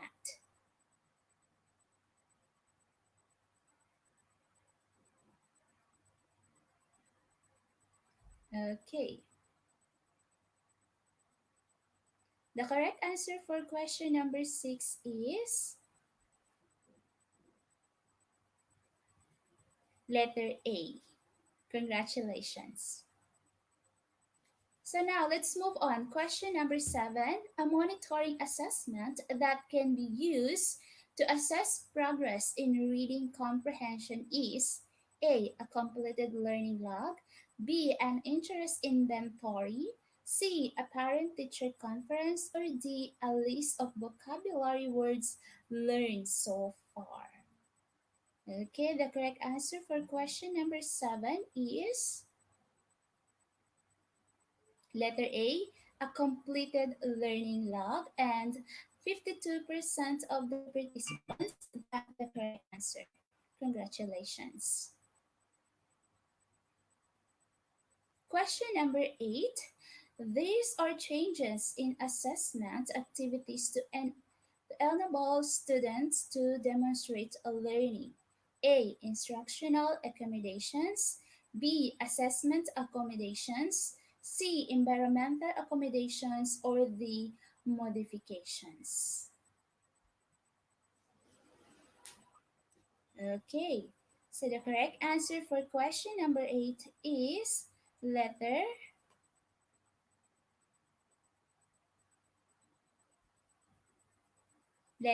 B, assessment accommodations. Congratulations for those participants who got the correct answer. Question number 9. Assessment are based on a child's blank. A. Home. Sir.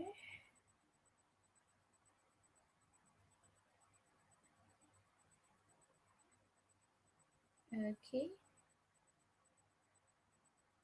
Mhm. A. Home. B. Education. What happened? Okay. And last question, special teaching and assessment strategies. A. Accommodation or B. Modification.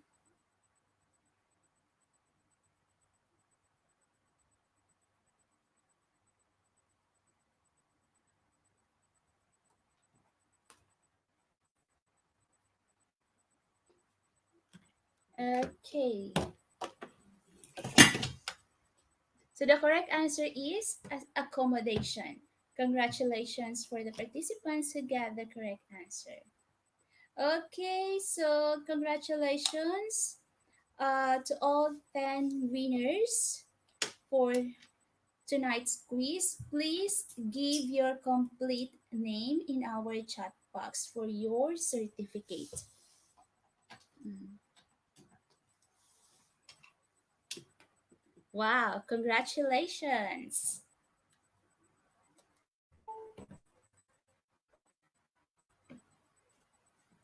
Please don't forget to give your complete name and surname. Your first name and surname. Wow. Top 10 winners. Okay, as you can see here in our screen. So, channel dashboard. Please search Institute of Global Professionals and click the I button.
Okay, so now we are in Q&A portion. So please We're participate. back.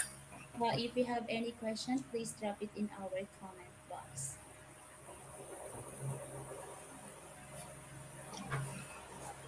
We're still here. Yeah, Sir Redentor Tabamo, Ma'am Rose Yes. Salvo, and Sir Danny Please apply. Thank you so much for Thank you noting very our much, IGP. Yeah. Thank you so much.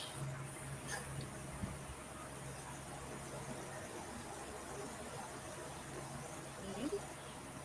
Please write your comment or drop your question in our comment box.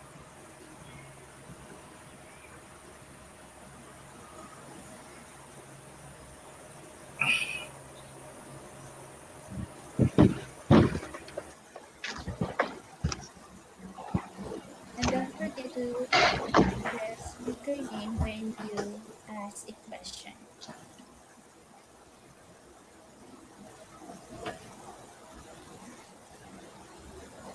Sir Redentor, Sir Rella, Sir Danny, are you ready? Yes, ma'am. Yes, ma'am. Very good. Yes, ma'am. We will try our best to answer the questions the best that we can. Yes, Sir Redentor.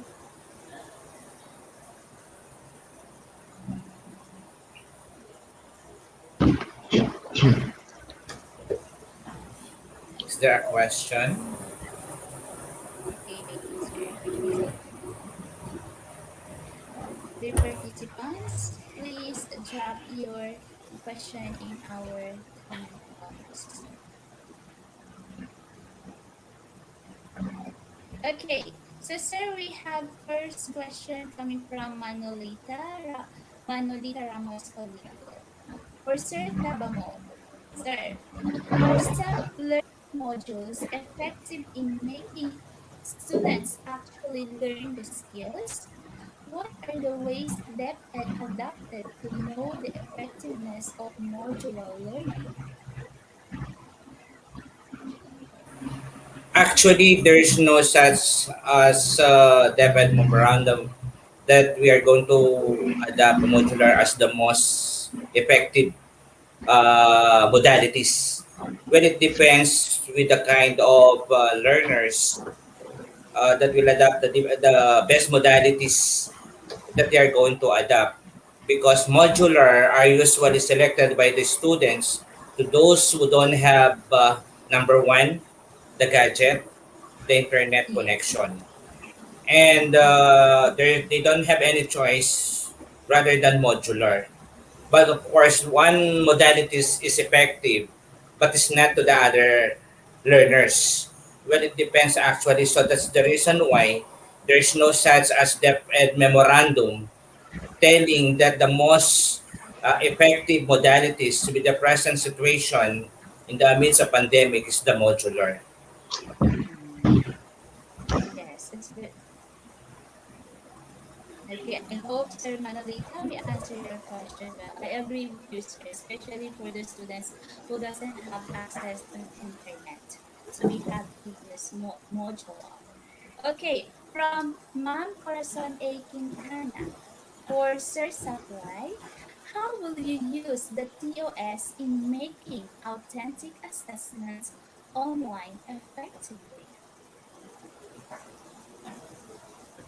Okay, ma'am. So TOS or TOS stands for Table of Specification. So here in the Philippines, we distribute the questions in three different levels. We have the easy, we have the average, and we have the difficult.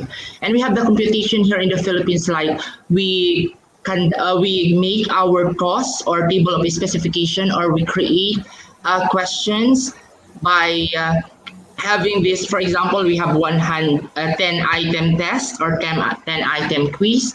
We have 6 easy questions, 6 easy questions, 3 average, and 1 difficult question. So even uh, we are in this arrangement, like we are having this distance learning, we still have to follow the table of specs, that we need to make sure that in a particular assessment, be it a quiz, be it a unit test, formative, a summative, we make it sure that the items are distributed depending on the level of difficulty, right? So Mm. there should be more easy questions, and then secondly we have average and then difficult, and that test everything. Wonderful answer, sir. That's the Thank you so answer much. for the question of Ma'am Corazon A. Quintana. Of course, Yes. um, Thank you so much. we cannot have that paper pencil test, right? So we will use the different tools that as what I discussed a while back. So when you want to assess your learners, like you want to give them a 5 or a 10 item quiz, a formative quiz at that. So you need to make sure that the distribution would be 60-30-10. Like I'm answering it in using our own computation here in the Philippines. I don't know if we have the same computations Okay, thank you so much, overseas. sir. That's So, all, sir, ma'am. another question, sir. From Merly Andrada Razonable. Sir Sakwai, Dani Tolenada, what are expected to be developed to the learners about mathematics learning area, standard and beginner level standards? Of course, we need to start with uh, start from.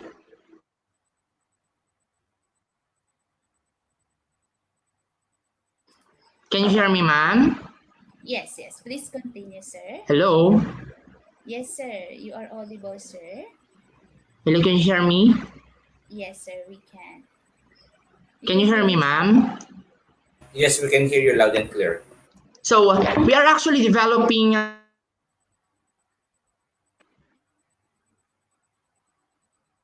solvers, right? So we need to cross-examine everything. So starting from the standards of what we teach, if there are standards that we think from the assessment, we found out that there were learners who have this very weak foundation. So we actually conduct some remediation activities or intervention activities to be able for them to cope up, because we need to stick with this learning standards and grade level standards, as what Mamerly Andrada Razonable said. Okay. Thank you, So we sir, have to for check, we have to diagnose their strengths, their weaknesses to be able for us to adjust our interventions, our plans, and everything. Yeah, ma'am. yes, you are correct, sir. Thank you so much, sir, for that wonderful question. Okay. And from Mom Emily Magadato Refugio, Refugio, I would like to ask the three speakers why I love math is false. Thanks, keep safe, everyone. Okay, Lady who first. want to answer? Ladies Um, first, Manuela. Ladies yes, sir. first, Yes, sir. mom, you can answer. Mhm. Okay. Okay, ma'am. So, why I love math is false?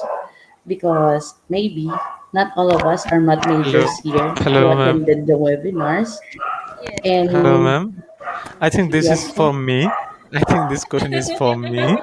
okay. Actually, said this question on Slido. Mm, I love math, I and love both math. are correct. True and false, both are Yeah. correct. Because we are not able to determine your mentality of you. You love math or not. So I said Me, both I is hate correct. math. Right? True is correct. False is also correct. Because this is not mandatory that I have to love math. This is not mandatory. Even though I can love English, even though I can love physics, whatever I think. But this is the tricky question for today's webinar, today's quiz competition, and both answers are right. True is right, false is also right. Thank you. The next Yeah. question. I just Yeah, want to I add also with I the also hate math, answer but of I love. showman. Okay, sir. Mm. Well, it's a case to case basis. There are some person who really love maths, but those Yes. other person who don't like math, right? So Sir, that's the if you reason if, why if you both so if you answer ask are the correct. question to me, sir, if you ask Yeah. the question to me, do you It should love be math? addressed to Mr. Showman. My answer is I'm not comfort with math. Hmm. So, okay, the same with Can I Sir add the Arthur. can I add Mhm. answer, ma'am Rohamina? Yes, sir, sure. I love math is false. I think this is for those learners who don't want to become good problem solvers, because we are developing learners who are good problem solvers. And these learners or these students hate problems. That's why, we need problems to make ourselves more stronger, more prepared. So I think those learners, those individuals who answered false in that particular question, I love math, are those learners who really hate to have problems. But I myself, I love problems. You love solving problems, sir, right? Yeah, I love solving problems. It's because I want to become a very, very good problem solver. Wow, how to be you, sir. Easy, Okay, man. okay, Just okay. embrace math. Oh, Just learn to okay, I love will. math, I will embrace math, definitely and do. that will follow. Mhm. Yes, you're correct. Okay, so let's move on to another question from Ida Ramirez Martinez. Sir Danny, okay, in giving assessment, how can we be sure of its effectivity to students' learning?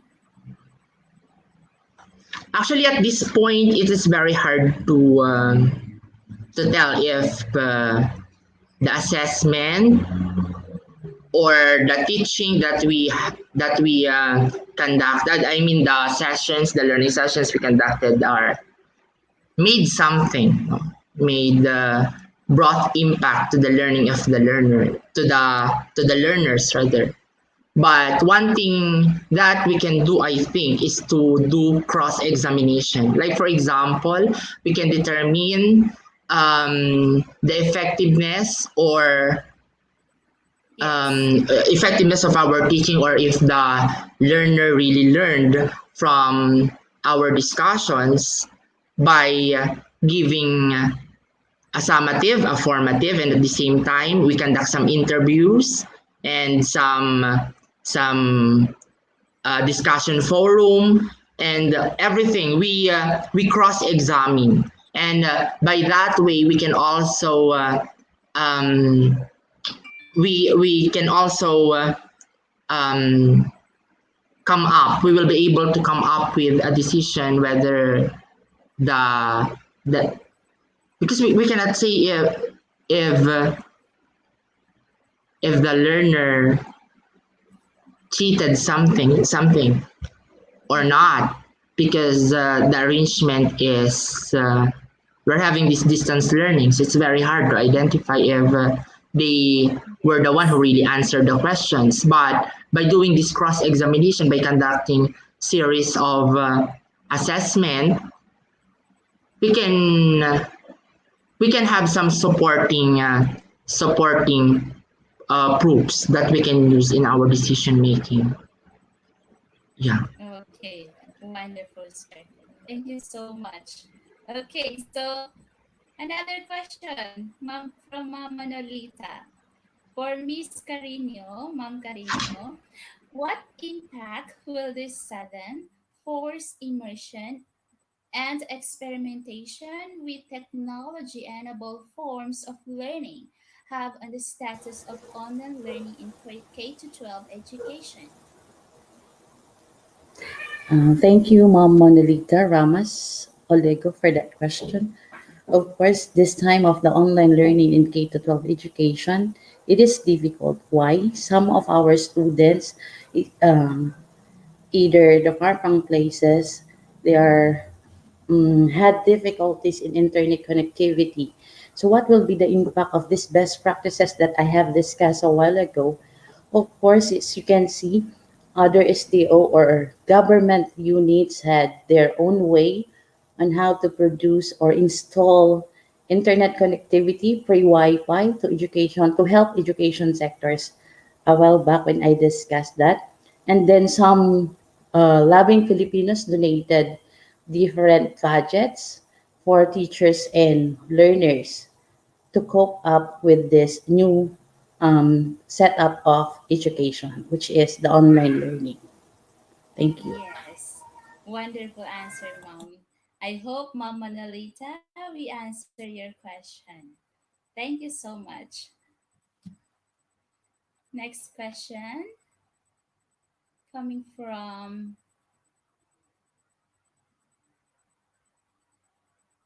okay, Jacqueline, Ma'am Jacqueline. Any of the speaker can answer. Why there are learners that love math, but they are not good in math? Okay, so probably I will be the first one to answer. So in a classroom situation, teachers plays an important role because the teacher can motivate properly the students or the learners. No matter how the learners learn math, that is not important because we teachers, we are not only teaching numbers, but we teach also values. So those students or learners who really love math but they are not that good at math, probably teachers as a great factor in dealing with that learner. So that's the reason why they really like the subject mathematics. Yes. Okay. Sir, thank you so much for that wonderful answer, sir. Okay. So another from Sir Ramon Fortit. For Manuela, since one of the best practices presented in giving rewards, incentives to our students, and even to our parents, how can we sure that these recognitions give given and what does give and even to their parents are valid and authentic? So thank you, Sir Ramon, for that question. I know Sir Ramon is one of my teacher in our department Oh, in the okay. Philippines, Hi, here in the Sir Philippines. Ramon. And the Mm. one I presented a while ago is the rewards or incentives given by him also. So how can one of the best practices presented a while ago is for from Sir Ramon Forti. And how can we sure that this recognition given and even their parents and valid and authentic? Sir, as a while ago, you have, as I presented, you're giving a virtual certificate. Maybe it can be authentic if you can ask to sign or you can go there in their house, ask for the signatories, but be sure that you have to practice safety protocols. And then, as one reward given a while ago is the prizes, wherein one of the teachers in our math department had delivered the prizes. It is authentic. Why? It's because that the students receive the rewards or the prizes given to them. So it's not only a joke. It's not only in virtual prizes or incentives, but it is delivered in their house to the parents and students Wow. or learners actively participating in their online kamustahan or online class. Thank you. Okay. Thank you so much, Mom Wella. So I hope, Sir Ramon, we satisfied your question. Okay, so I think that's all for Q&A portion. Thank you so much. Oh, we still have one. Okay, from Sir Irvin. Irvin. For the three speakers, what is your comment on the issue that there are students who just submit for compliance? This has been an issue this time of flexible learning because many learners are saying that they lack motivation. They are lack of motivation to learn. This hard for a math class because foundation for higher math is very important.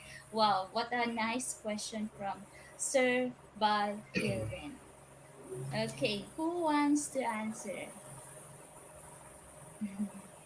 Okay, we cannot deny the fact that everything is really difficult in the presence of the Mm, COVID-19. So yes. same problems and same sentiments. So what we are doing now is uh, we are not more lenient when it comes on compliance of our submission of compliance of our learners, because we try to understand also that with the time of pandemic, students, parents, and teachers are stressed with regards to the present situation. No matter what, even though that is prerequisite to their next subject, but we cannot deny the fact that with the time present difficult situation, sometimes we need to adjust also our standard. That is the main program of DepEd nowadays. If once they are enrolled, submit some of the requirements, we try to consider it already that in order for Mm, them to pass because of the present situation. yes, very difficult, sir. Very difficult. Yes. So thank you so much, Can I sir, add, for ma'am? yeah, sure, sir. Please. Actually, in our place here in the Philippines, we have tapped the different stakeholders who have this capacity to monitor the students while working at home. Like, for Mm-hmm. example, they have this body, they have these community teachers, and they Mm, are actually teaching these students in their places, in their respective places, to be able for them to answer their worksheets, their problem sets, not just for compliance. So yes. we just have to exhaust everything that we can exhaust. The different stakeholders that we can top, so we top them. And fortunately, in our place, and I think in the province of Tarlac, in the Tarlac province, and in the Philippines, in the whole area, we are actually doing that because stakeholders here in the Philippines are very supportive. Thank you, ma'am. Yes. And also, sir, the number one monitor is the parents. Yes. So Okay, thank you so much, dear participants, for your wonderful questions. So I hope we answer your questions, or you are satisfied with the answers of our speakers tonight. Okay, so as you can see on your screen, today's program name, different modalities and assessment tools in teaching math. So certification link, as you can see in your screen, so on your screen, instructions, certificate code not required. So you need to fill up the certificate code. Certification link now available in comment box. Please see the certificate link shared by Sir Showman and pinned comment. If you are not able to click this link, please browse www.eduigp.com for certificate, and you can claim your certificates tomorrow also. So don't be panic. Anytime you can download your certificate. Okay, and then if you are new, create your account. If you have an account, then log in. After that, find the seminar title and get enrolled.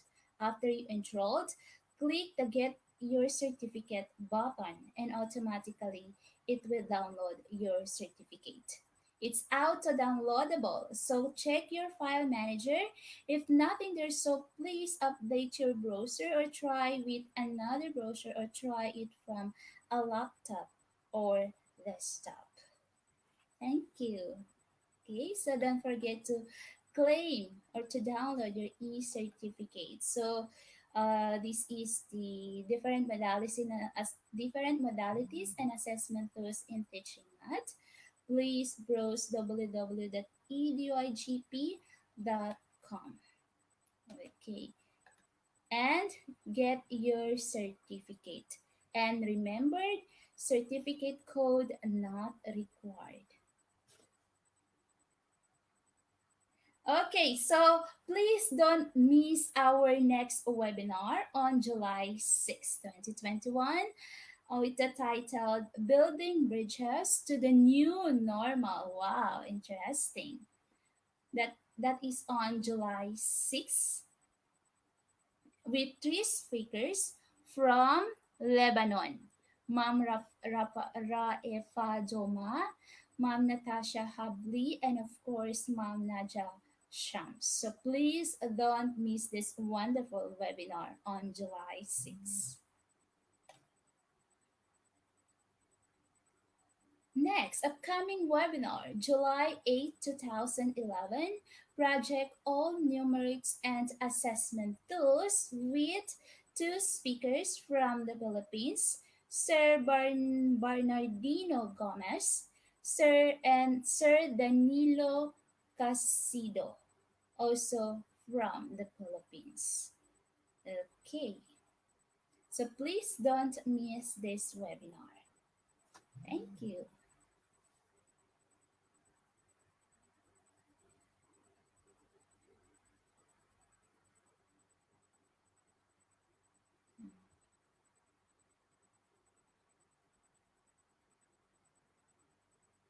Okay, so